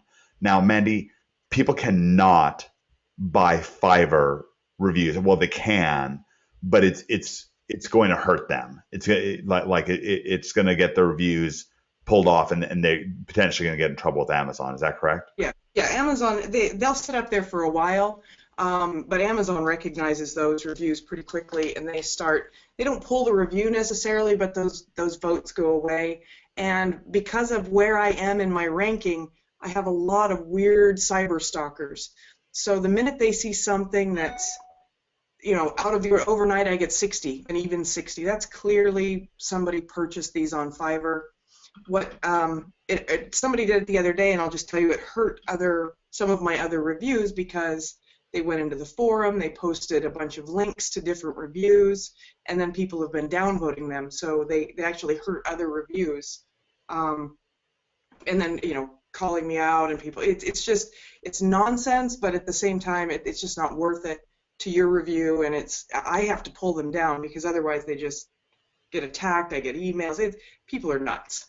Yeah. Well, and from a certain perspective, it's understandable. I mean, again, this is a review-based marketplace. Reviews are very powerful and very important in it. And if people feel like you're gaming them, like what we're trying to do here is do the utmost to provide value and to signal that value. And inside of OMG, we're there's a reason why I'm flying to China. It's not for my health. Liz and Michael and I are creating this documentary that you're going to get to benefit from, because we really want you to understand quality product. It's just absolutely fascinating to me for you to understand not just quality product, but even quality packaging for your product. So at every step of the way, we're looking for ways to optimize the system. Okay, but when somebody's kind of crosses that edge and they're gaming it, it's going to create a backlash. And so no matter what you do, don't use Fiverr review links. Now, what you can do, and what we advise that you do, when you get one of these reviews, you want to reach out to your social circles. You want to post on your Facebook and say, hey, you don't have to review my product, but would you go down here and would you like vote that this review was helpful for you? And in fact, I sent out the link to this page, or you can search for Elite Serum Amazon, and it'll pop right up, and you can click it on this topical Botox, and if you'd like to, you can give it it was helpful to you. But that is, you definitely want to do that. It's definitely valuable to do, because again, it's going to highlight your item. It's going to highlight this review, and it's very beneficial to you. You also want that at the top of your page. Why? Because this is an inbound PA 47 link. So you want that on your homepage. You don't want that nested down your reviews at the bottom. You want that at the very top of things. It's going to count for more. Give me the number one in the question box if that makes sense, like all the reasons why you want to make sure to get it voted up. But you need to get it voted up naturally, okay? And we're working on some additional ways to facilitate that and make that more possible inside of OMG. It's something that me and Liz have been working hard behind the scenes on, and we'll get more into it. But for now, Liz, some of the things that they can do is they can be tweeting. You can tweet people. You can Facebook message people. Even just telling your friends, it's worth it. It's worth it because these signals right here with the voting it up is literally very powerful. Right. I think that, the nice thing is when you actually have like a review club, or you use Susan's service, you don't have to bother your friends and family for actual reviews. So when you get a review from Mandy, that's when you bother your friends and family, because they're so much easier and more likely to just go to Amazon and click a yes, this was helpful, as opposed to actually buy your product, even though it's for free, and then have to actually write. Who nowadays writes? Nobody writes, right? We type. So they don't want to have to do any of that stuff. It's just too difficult for them. But when you ask them to just push a button, I mean, they'll all do it in a snap second. So that's the goal, is to actually get as many people in your social circles to vote it up, because you want it to stay there at the #1 position for till the end of the time if you can.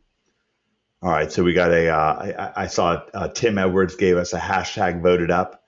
Tim actually sent in one of my all-time favorite products to Mandy this last week. I'm not going to say what it is unless Tim wants me to. But let's get a hashtag voted up. Actually, Tim, you should post a link to your product in the Facebook group. It's pretty.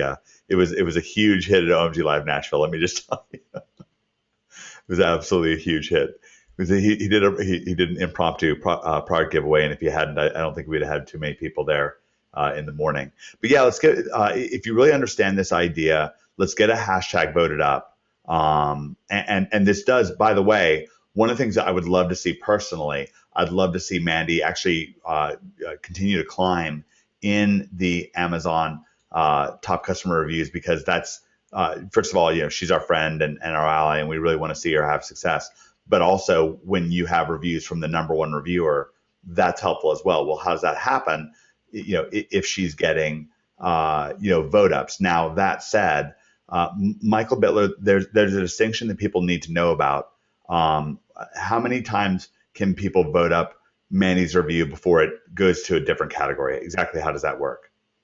Well, then that's a great, important distinction. I'm really glad you brought that up, Mike, because one of the things that you will find, and if you look at the page you're on right now, on the far right column under Mandy's review, you see she actually has 288 fans. And these super fans, and for good reason, she's got a lot of followers. But one of the things that happens is after the 5th time you have voted on one of Mandy's reviews, you become a fan, and those reviews no longer count, those helpful votes no longer count towards her totals. So it's very important that you don't vote on her reviews more than 4 times if you want them to help count towards her vote totals. Yeah, so it's literally going to be detrimental to yourself and detrimental to Mandy to vote up more than 4. But here's one that you can vote up right now if you'd like to. And actually, I'm curious if anybody has. Let's find out. Hey, Mike, we had a really good question. Yeah. We have a really good question here, and maybe Mandy or Michael Bittler can answer this. This is Coco asking that she said when she selected helpful, it asked her to actually log into her Amazon account. So she's asking if the helpful clicks count when the person does not sign into their accounts. No, in fact, one of the things that is important here and is required, you have to have made a purchase on a U.S.-based Amazon account for that vote to count for it to count as a helpful vote. You can't leave a product review or vote on a helpful vote unless you have an actual Amazon account that has made a purchase in the United States. Does not have to purchase that item, but it has to be an active, real account that has made a U.S.-based purchase. All right. Okay, so they basically have to be logged into their account, is what you're saying. Yes. Okay, thank you. All right, and for quick comic relief, I will actually share Tim Edwards' product here. Although being hungover is no laughing matter. Tim actually did give these out at OMG Live Nashville this last year, and I credit it with far fewer people missing sessions in the morning. So thanks for the key product giveaway. Mandy, have you gotten these in the mail yet? I have gotten them, and I just finished the antibiotics from the year-long cold I had. So now I'm. I've been staring at them, thinking, I have to review these. I have to. I also have a breathalyzer that I need to test. So it's all going to be one big. So you got the whole night. thing. We've got the hangover thing. Then somebody else who I know of has some alcohol related product, and then we've got the breathalyzer. It's all coming together. It just can't. And then the eye cream. The eye cream. You got to remove the swelling. It's all going to come together.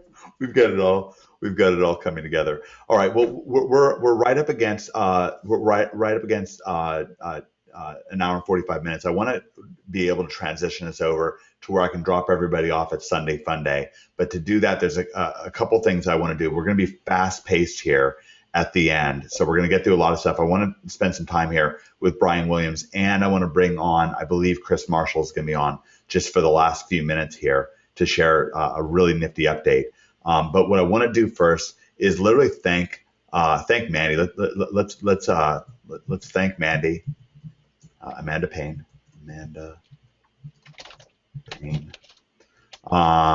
Again, for coming on. And we certainly also had Susan came on. Just literally incredible, both of them. Very, very happy to have them.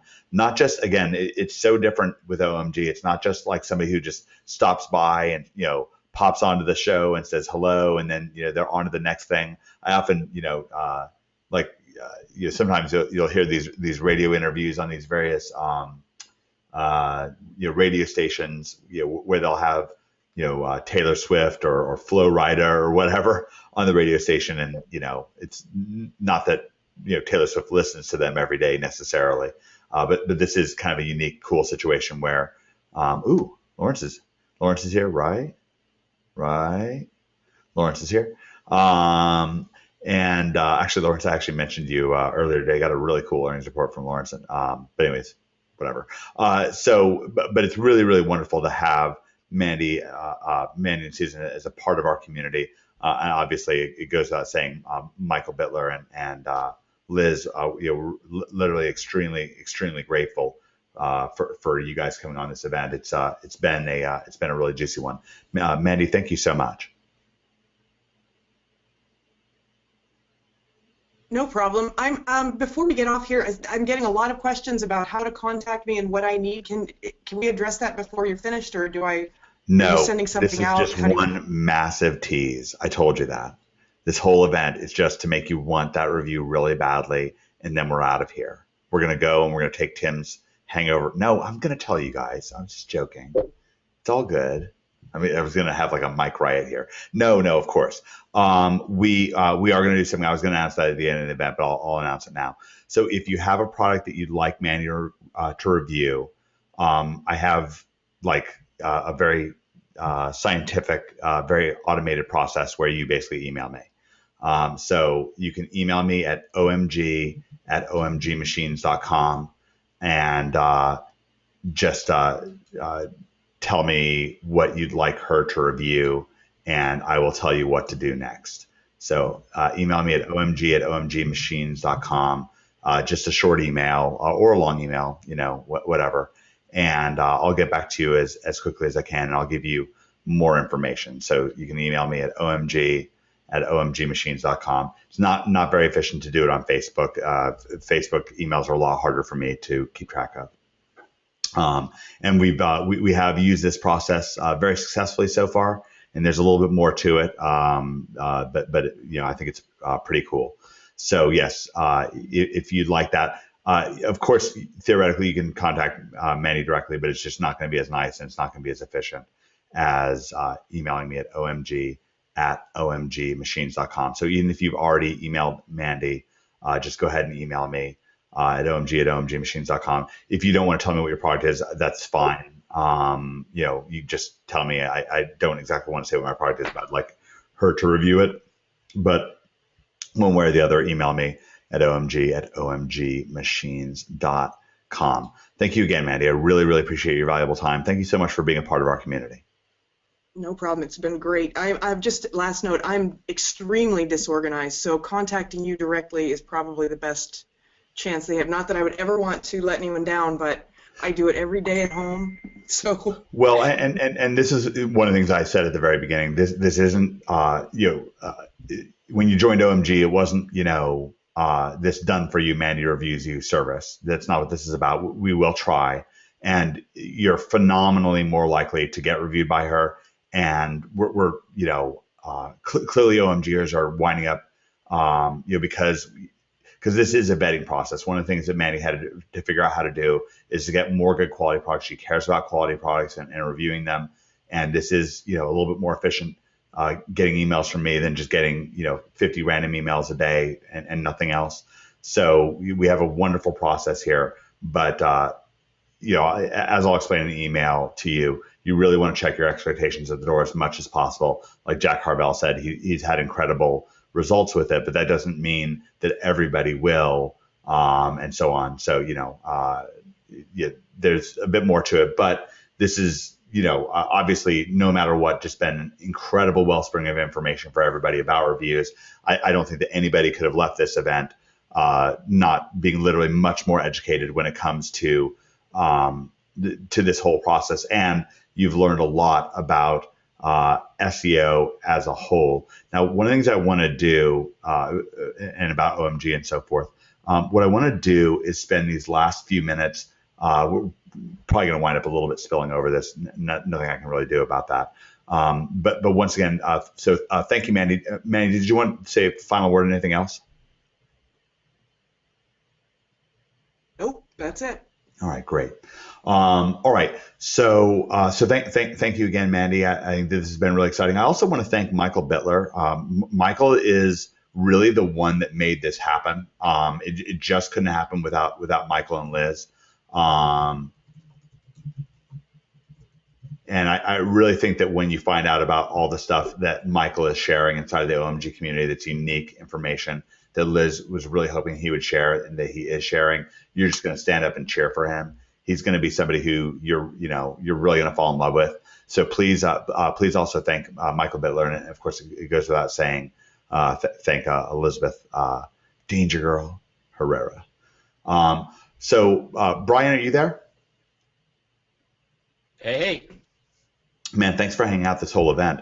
We were. Are you kidding? I took tons of notes, learned a ton for helping me with my new product launch. So I'm grateful. It's all good. So you're coming out with your own product line. But what I wanted to talk to you about is I want to connect the dots for people and get really clear about this.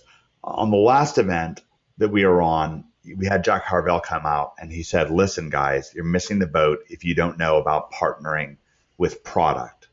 And that was literally amazing. Anybody who's not watched it, who's involved with OMG, please go back and watch it. This is where somebody who, you don't even have to be interested in owning your own Amazon products. You can partner with somebody else who either already has an existing Amazon product or who has an existing product line that's not on Amazon yet and get it up on Amazon. That's a specialty of Jack's. And as Liz pointed out as well, you can partner with Cash, which is something that she has done and something that Jack has done as well. You've been taking a different perspective on things, Brian, and I think it's very exciting. I want to talk about it, and we'll get a little bit. We'll preview a little bit how you're doing it SEO wise. But one of the biggest ways that you're making money right now is by doing SEO client consulting, but for Amazon vendors. What's that about? Like, what's this opportunity? Can you help? Because for those of you who don't know, I've actually, literally heard from Joe Marfolio that Brian actually is his mentor. Brian is somebody who actually was the one who originally introduced to Joe the BNI and Chamber of Commerce technique that he's been teaching inside of OMG for years. It's helped so many people inside of OMG. So, really, Brian, you have made a ton of money doing OMG style client consulting, SEO client consulting, but you put a new twist on it recently. You're very creative. And now instead of just taking advantage of the millions of businesses that are out there, you're now also taking advantage of the opportunity with millions of product vendors on Amazon.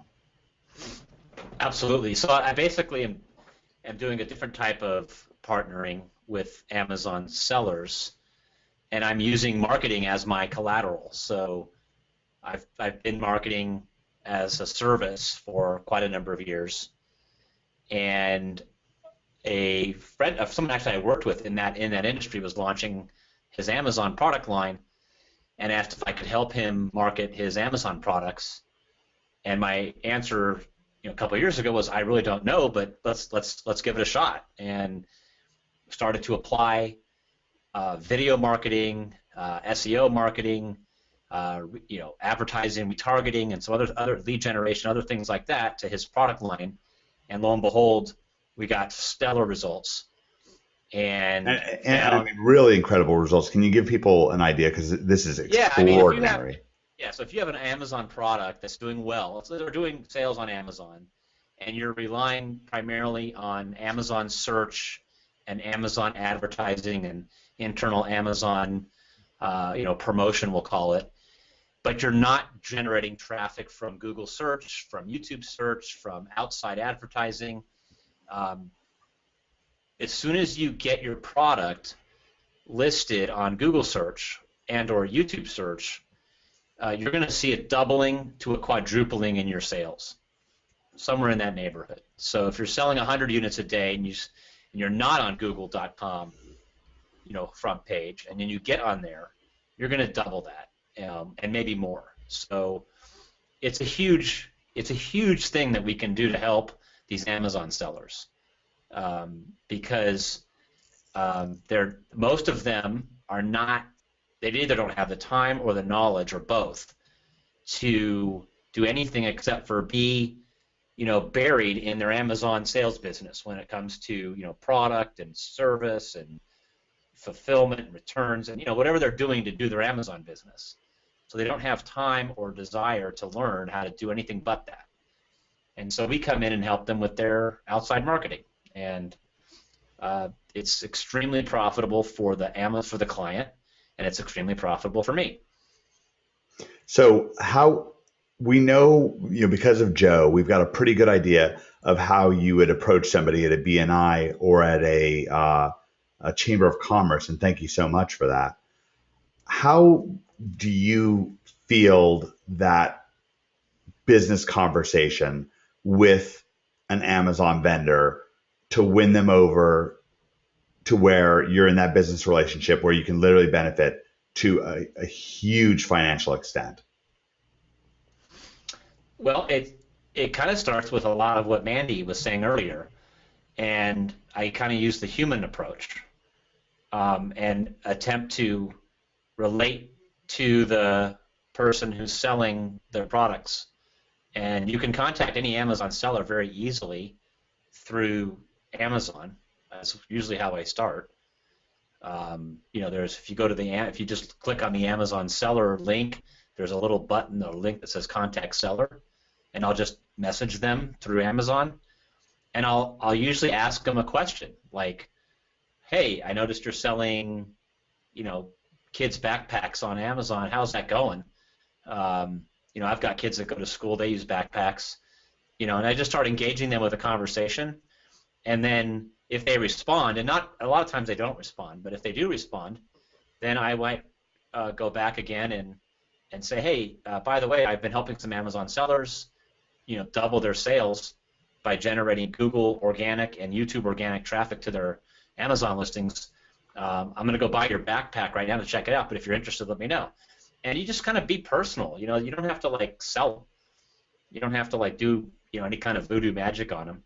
And if you do that enough, 10, 20 times, you're going to get at least 3 or 4 people that are interested in to have a conversation with you. And all you really are going to do is you're going to help do someone on the chat asked, what services do I offer?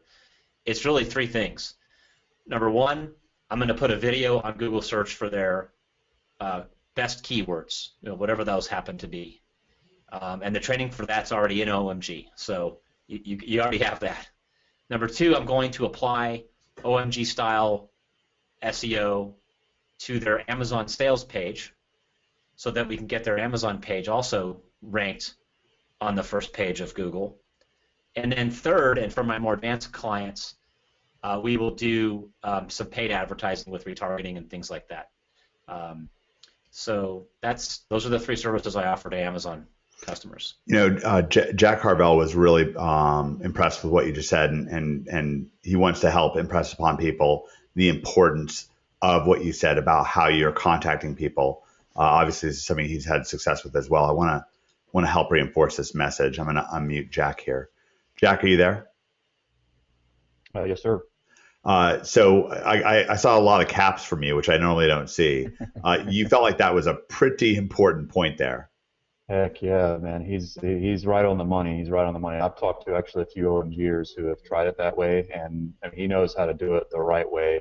And I wanted to chime in and let people know you don't go straight to the seller and be like, I want to help you sell your products, because with Amazon's terms of service, generally they don't allow marketing messages. Now you can obviously warm up to the seller the way that he just recommended, but I thought that it was important to stress that that you warm up and you're human initially. And I'm not trying to take anything away from you, Brian. That's killer. I love it, absolutely. But there's also other ways that you can dig into the actual product owner through offline methods as well, because generally they'll have their brand there, and you can research and find their actual websites and emails that way too. So you can kind of go from both angles. But important to start that way as opposed to trying to market to them first and be like, hey, I want like a canned email if you're trying to shortcut it and copy and paste and say, oh, hey, I'm helping Amazon sellers to get more sales on their product. Message me if you're interested. If you go do that kind of canned email first, it's not going to I think that's a really important point that's in between the lines of what both Brian and Jack are saying, and I want everyone here to recognize it. Is there's a focused selectivity, okay? This is not about spamming 100 Amazon vendors tomorrow. That's probably just going to get your account shut down, okay? Just like with online dating, you're not going to go onto an online dating site and just close your eyes and just start messaging guys or girls at random, right? You're going to be selective with you're going to look at the profiles or at least at the pictures and get some idea of who it is that you're messaging. In the same way, look for a vendor that you want, like a product that you want to sell, a vendor that you think you can help.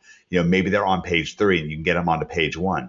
Maybe you're sitting there thinking, oh man, if we could just clean up their reviews, maybe if they had some top reviews or maybe a review from Mandy, or maybe if they had, some SEO like these guys are saying, but, be selective, look for what looks like a good product. And, don't be afraid to, I thought what Brian said about, actually buying the backpack is really something.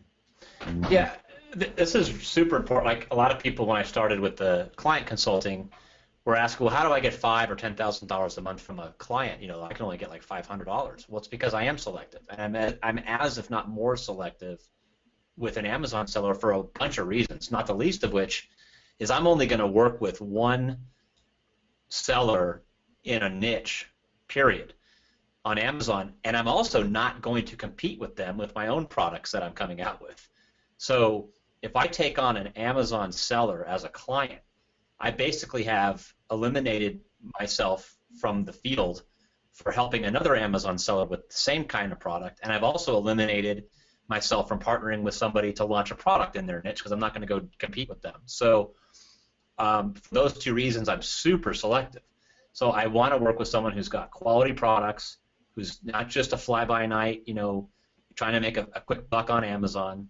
And probably for every 10 or 20 Amazon prospects that I talk to, I may consider taking on one for those reasons. And so I don't mind taking the time to build a relationship with them first, and then if it works out for both the Amazon seller and for me, we can engage in some business. And I'm expecting that to be a long-term relationship. Love it. Love it. Extremely valuable. Jack and Brian, thanks to you guys both. I want to continue to expand on this perspective because I think it's so powerful. What Jack, said, starting last event, which is in your March, April, May mastery section, take the blinders off. There's so many different ways of getting in the game on Amazon. And Brian's reinforcing the same thing from a different angle right here, from a slightly different angle. Take the blinders off. There's so much valuable, opportunity out there. I mean, it's just crazy. Let's do a hashtag take the blinders off. I really want everyone to really recognize. Hey, Mike? Yeah. We have a super good question here from David. How do you, for Brian, how does he pick who to help and approach, mainly how to approach him? Are there some key factors that he looks for, like in listings, or what exactly is he looking for? Okay, I'll answer that. And Jack's welcome to chime in as well. So a lot of respect for you, Jack. So don't ever apologize for coming on and helping the OMG community with me. So love it. I just don't want to steal your thunder. Oh, impossible. Not possible. I don't have, well, there's so much thunder on this ego. event. Yeah, nobody can handle all of it. Yeah, well, that's a great question. So yeah, so some of the things I look for, it's kind of like what Mandy was saying earlier. Look at the quality of how, have they taken any care in their listing? Do they have multiple decent-looking photographs of their product? Did they take time to think through their product listing, or did they just put like the name of it and nothing else? I look at their reviews. What are people saying about their product? As an example, I spoke with a possible client last week who's, I'll just say loosely, in the kitchen equipment space, and there was kind of a theme about their reviews that I noticed that was negative. They had pretty good reviews overall, but there was this kind of pattern, and I talked to the owner personally. I said, hey, I noticed you have a lot of reviews saying this particular thing about your product. Have you been able to resolve that yet, or is it still an issue?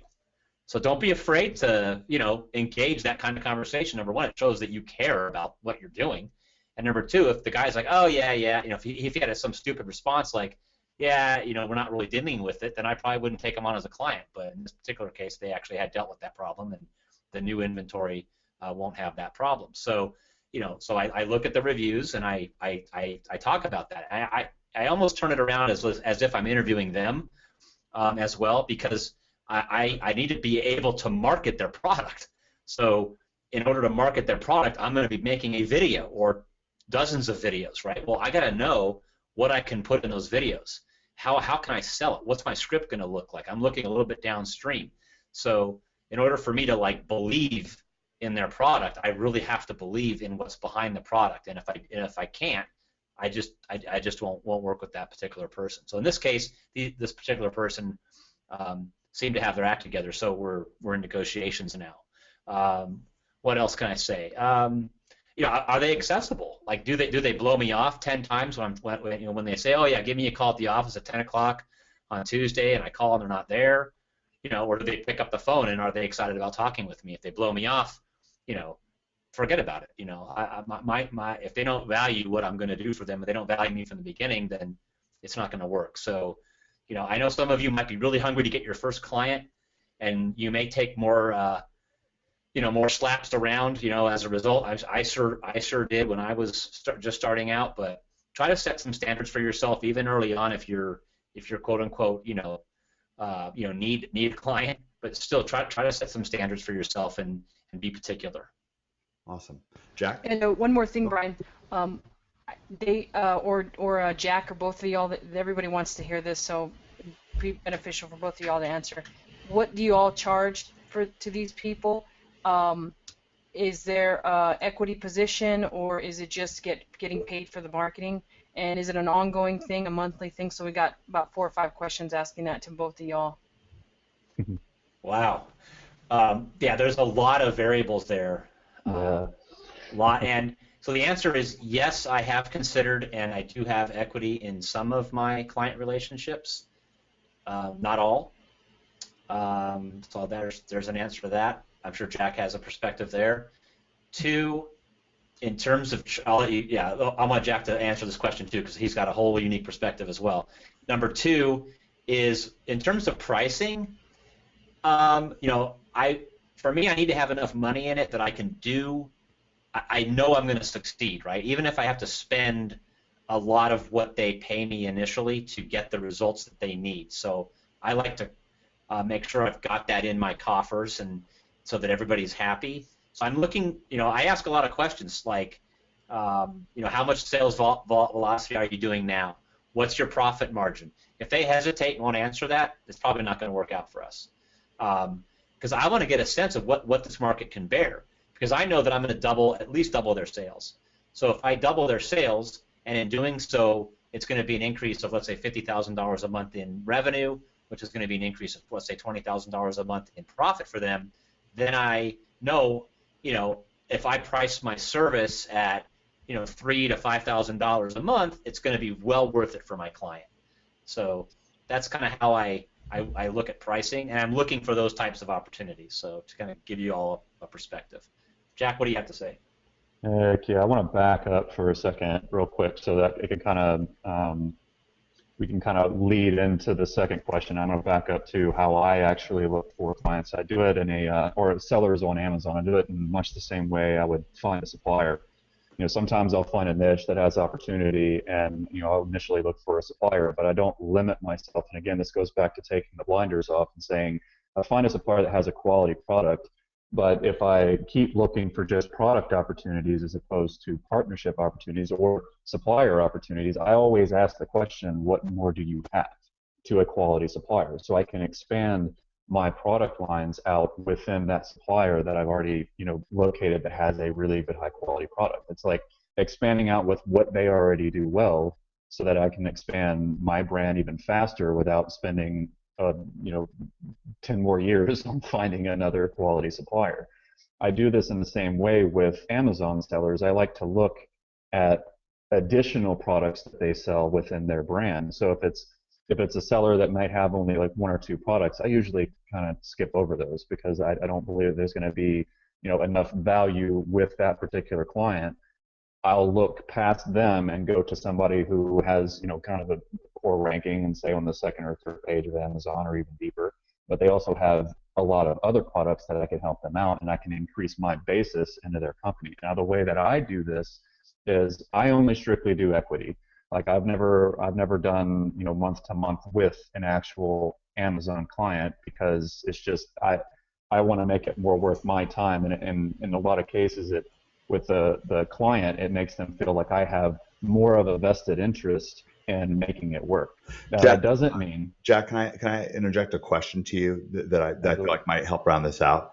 Your financial position as you were going into things, probably put like, how important was it? I know you had an SEO client consulting basis. Actually, Brian did as well, but you were already doing SEO client consulting, so you were already making some money that way. How important was that stable base in your ability to kind of come in with swagger and kind of demand a partnership percentage? Because you really closed a high percentage of this, or was that something where you were kind of willing to go out and do some brinkmanship and go out and willing to take a risk? It did have a little bit of a difference in the way that I approached it, absolutely. But it doesn't necessarily mean that I would have done it differently had I not. It comes down to a personal choice, and it also comes down to what the client is willing to do. So you can talk to a few different people, and you can talk to a few different sellers, and you can obviously pick the one that is has the best interest for you as far as how much money you could make off that client. And that's why I'm trying to say, expand your mind into what other products are they selling? What other opportunities does that give you? So I would encourage going in maybe initially with your first few clients and showing them the potential. And you can show them the potential through the search volume that's available not only within Amazon but within Google for the products that they're selling. And in most cases, in every case that I've done this, that is enough to spark the conversation. Yeah, so that's a very kind of con grammar kind of thing to do. Because of the fact that they have more products. Yeah, because you're showing them what they're missing out on. I mean, that's such a powerful sales tool. What a motivator, right? Yeah, especially with multiple products, because a lot of times what these people do is they take a shotgun approach and they'll put up multiple products and they're not really ranking very well for a lot of them. So you can say, well, what I have the ability to do is not only get you ranked highly in Amazon, but I can do so in YouTube, I can do so in Google, and I can run paid advertising for you in Bing, or retargeting on Facebook, and all those. Get things within Amazon's algorithm that can actually have Amazon doing the promotion for you. So these are things that a lot of people don't understand how to do, and once you bring all that to the table, yeah, you're going to have people saying yes left and right. I think it's really powerful. Really, really powerful. Liz, do you think that they covered the bases on the questions people were asking? Yeah, absolutely. Those were the two most popular questions when they came on. Is what do they ask? It kind of reminds me back in the client consulting days before OMG came along. I think that was like the most asked question that there was, is people just being uncertain of what to charge. But I would just, look back at what Cotton and Greg said about what they would charge and still talk about to this day, and take it from there. Yeah, Cotton really. Yep. Go ahead, Brian. Just one other note too, and if you're looking at wanting to sell on Amazon, but you're not yet selling on Amazon, or you don't know how to get started, this might be a good way to start by offering marketing services to Amazon sellers, because what's happened now is, and I've got half a dozen Amazon sellers wanting to go into business with me on products. So because they've seen what I can do for their products, they want to launch. They're asking me, hey, Brian, what product do you want to launch together? So you can use that marketing currency, literally as currency, to have someone else do the other, heavy lifting with packaging and product procurement and inventory and all that, and cash, if you want to use marketing as your currency. So that this could be a foot in the door for those of you that want to sell product on Amazon, and it's exactly what I'm doing with the first product I'm launching, and another product that I'm going to be launching over the summer is coming from my doing this consulting work. So just as an aside. Yeah, you've leveraged your way into it. Jack, I seem to remember from our last webinar that a lot of your revenue splits are around 1/3. Is that about right? Yes, it depends on the price of the product. It depends on, at least for me, if it's a lower price product and has decent search volume, which I don't go into anything that doesn't have decent search volume, but if it's a lower price product, I usually go higher of like 30%. But if it's a higher price product, I bump it down, or I bring it down to say 15%. I don't go below 15%. But I would also entertain if somebody's kind of about the 15% or the 30% revenue sharing or equity sharing in sales that they make on Amazon, I wouldn't be opposed to doing a different deal. And it's something that you would have to kind of feel out with the client. I've never had an issue with it. I've never had an issue with the client saying, oh, well, I don't think I want to do that 15%, because again, what you're bringing to the table is just something that's going to blow their mind. Awesome. And once you blow their mind, then that 15 to 30% doesn't really seem like much. Yeah, it really is. It's just quite an opportunity. I noticed Jason Pace posted, Amazon looks like a huge opportunity. I did this on the last event. We're gonna close out with a little bit of an update from Chris Marshall, which I'm really excited about. But if Jack and Brian and Liz and Michael Bittler and Susan and Mandy, if they've really opened your eyes, if you're somebody who's interested in Amazon, but you feel like this OMG way of doing things is really getting you excited, then give me a hashtag OMG Amazon. So if you're already interested in doing Amazon, but you're literally much more interested after this event, and you feel like you gained something, learned something, something that you're going to be able to take to the bank and push things forward when it comes to Amazon, that I'd love to see that, and just genuinely want to know. You can also email me privately if you're feeling like a little Neural says, heck yeah, I'm in. That's great. Yeah, I really I genuinely want to know, wow, okay, apparently this is exciting for people. Now, what I'd also like to point out is that in between the lines, we've also pointed out a number of opportunities for people who are not yet ready to be engaged in selling their own products on Amazon. Brian and Jack have come in like a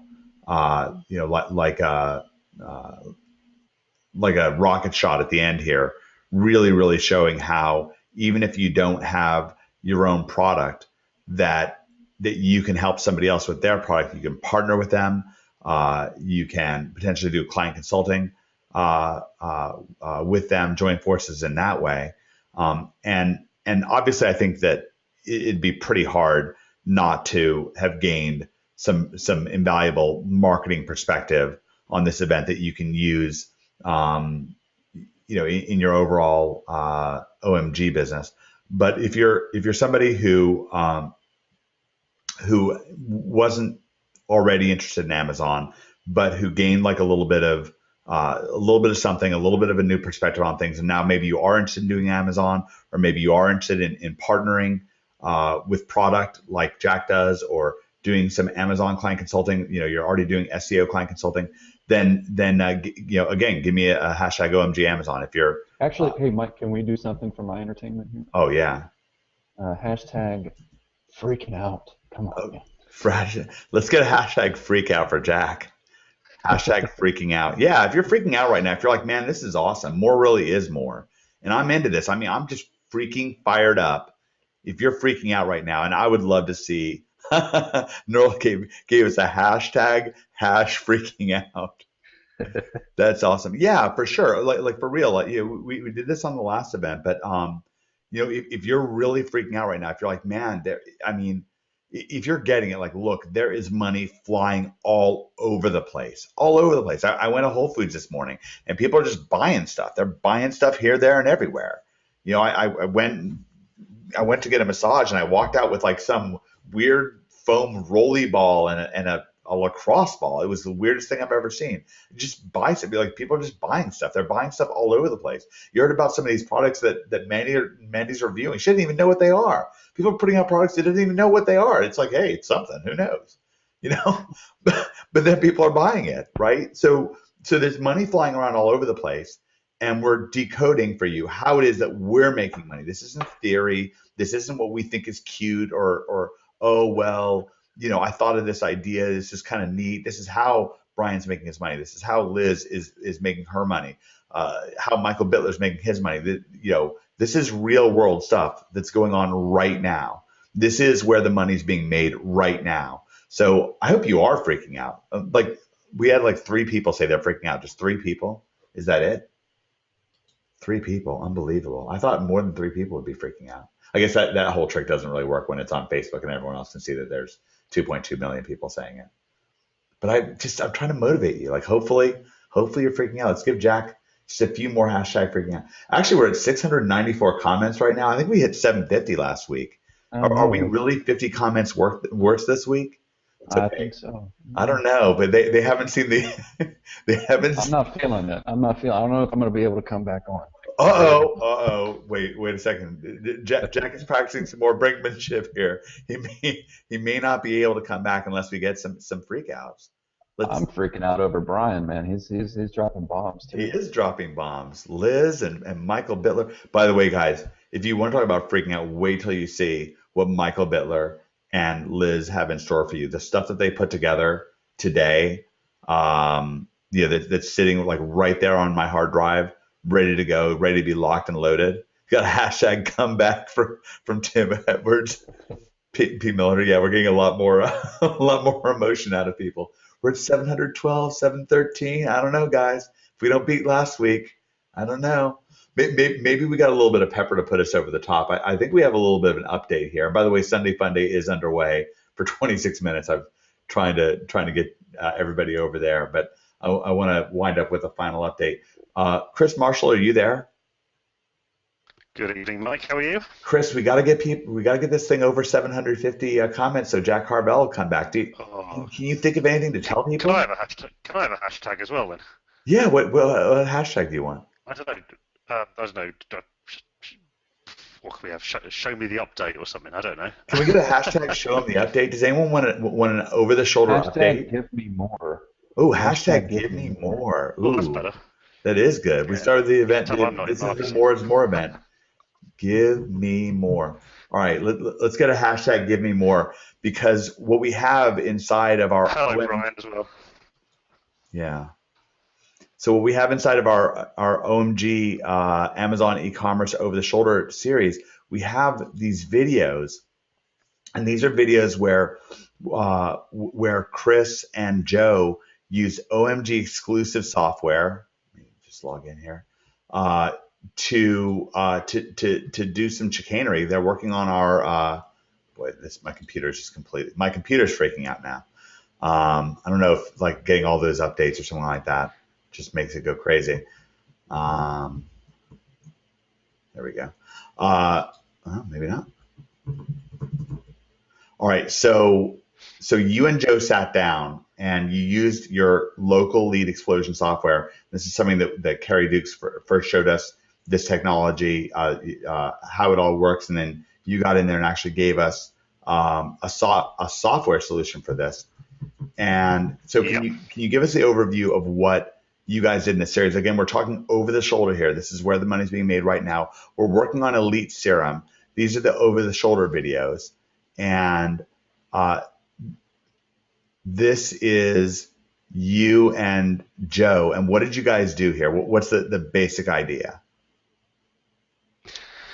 We've set up the WordPress site from with the local explosion software, and what we're trying to do is generate visitors to engage them with retargeting, which is basically a way of pulling people back later on into do whatever we're trying to do, which in this case will be sell the Elite Serum, I believe. Yep.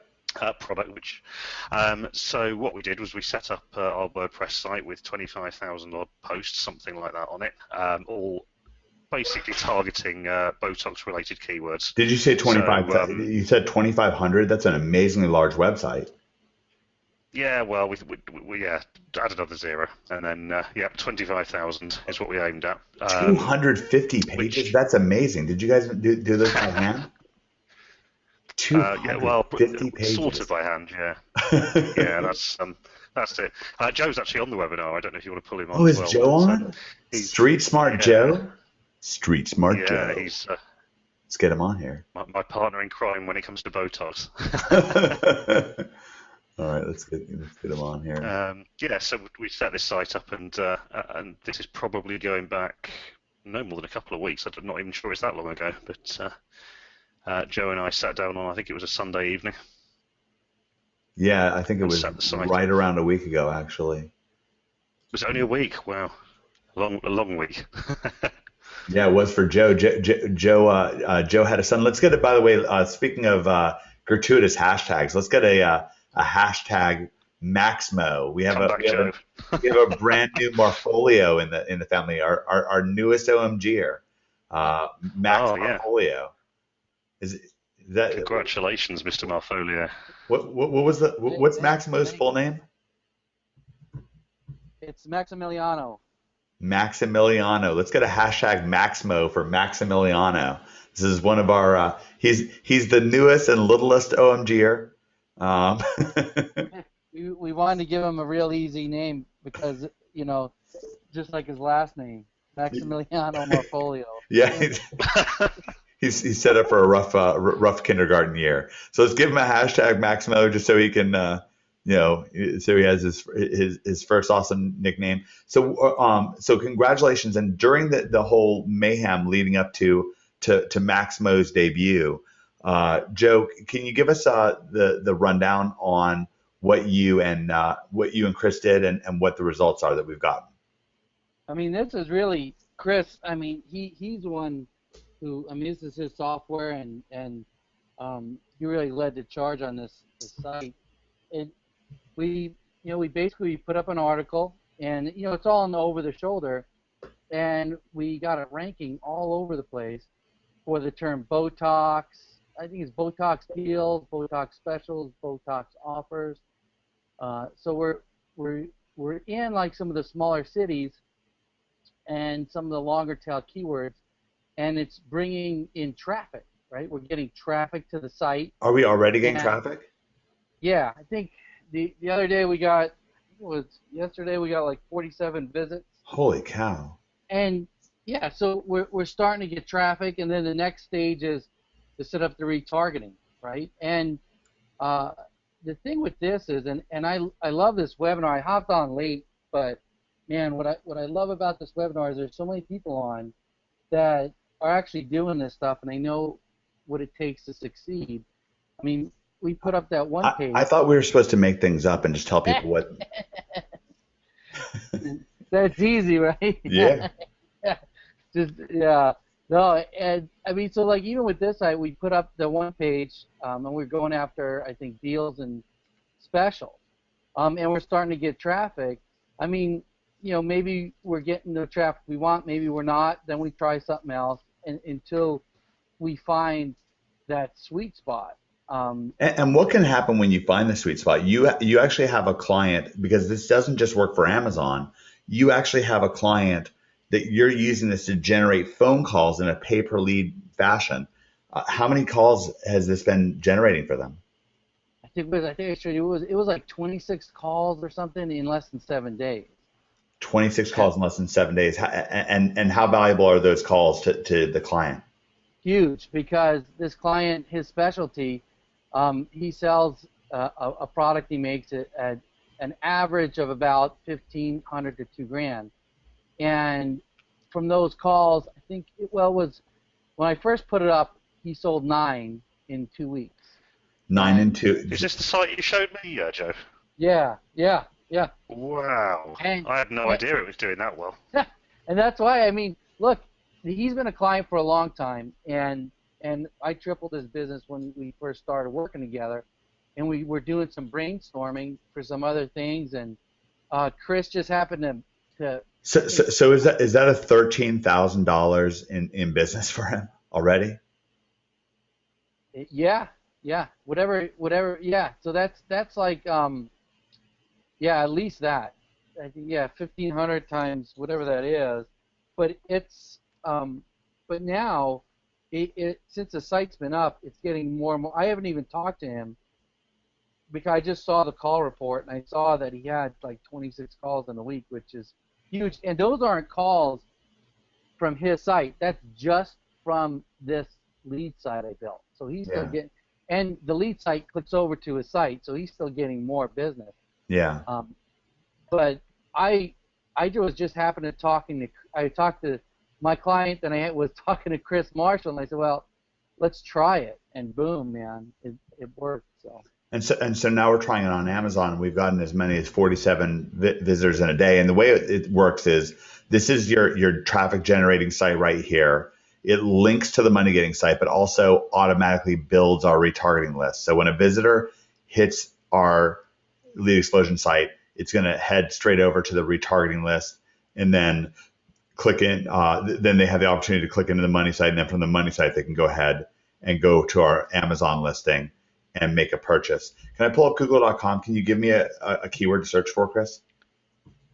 Yeah, let me just find Joe. And of course, these would be a little bit like long tail keywords. So this, it's not like going to be like Botox or anything like that.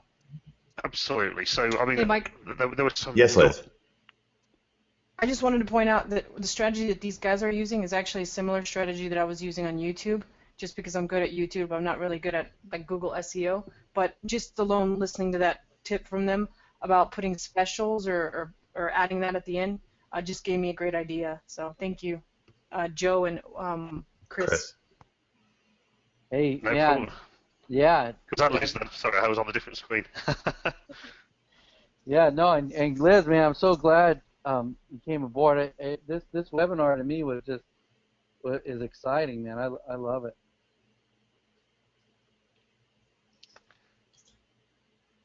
All right, awesome.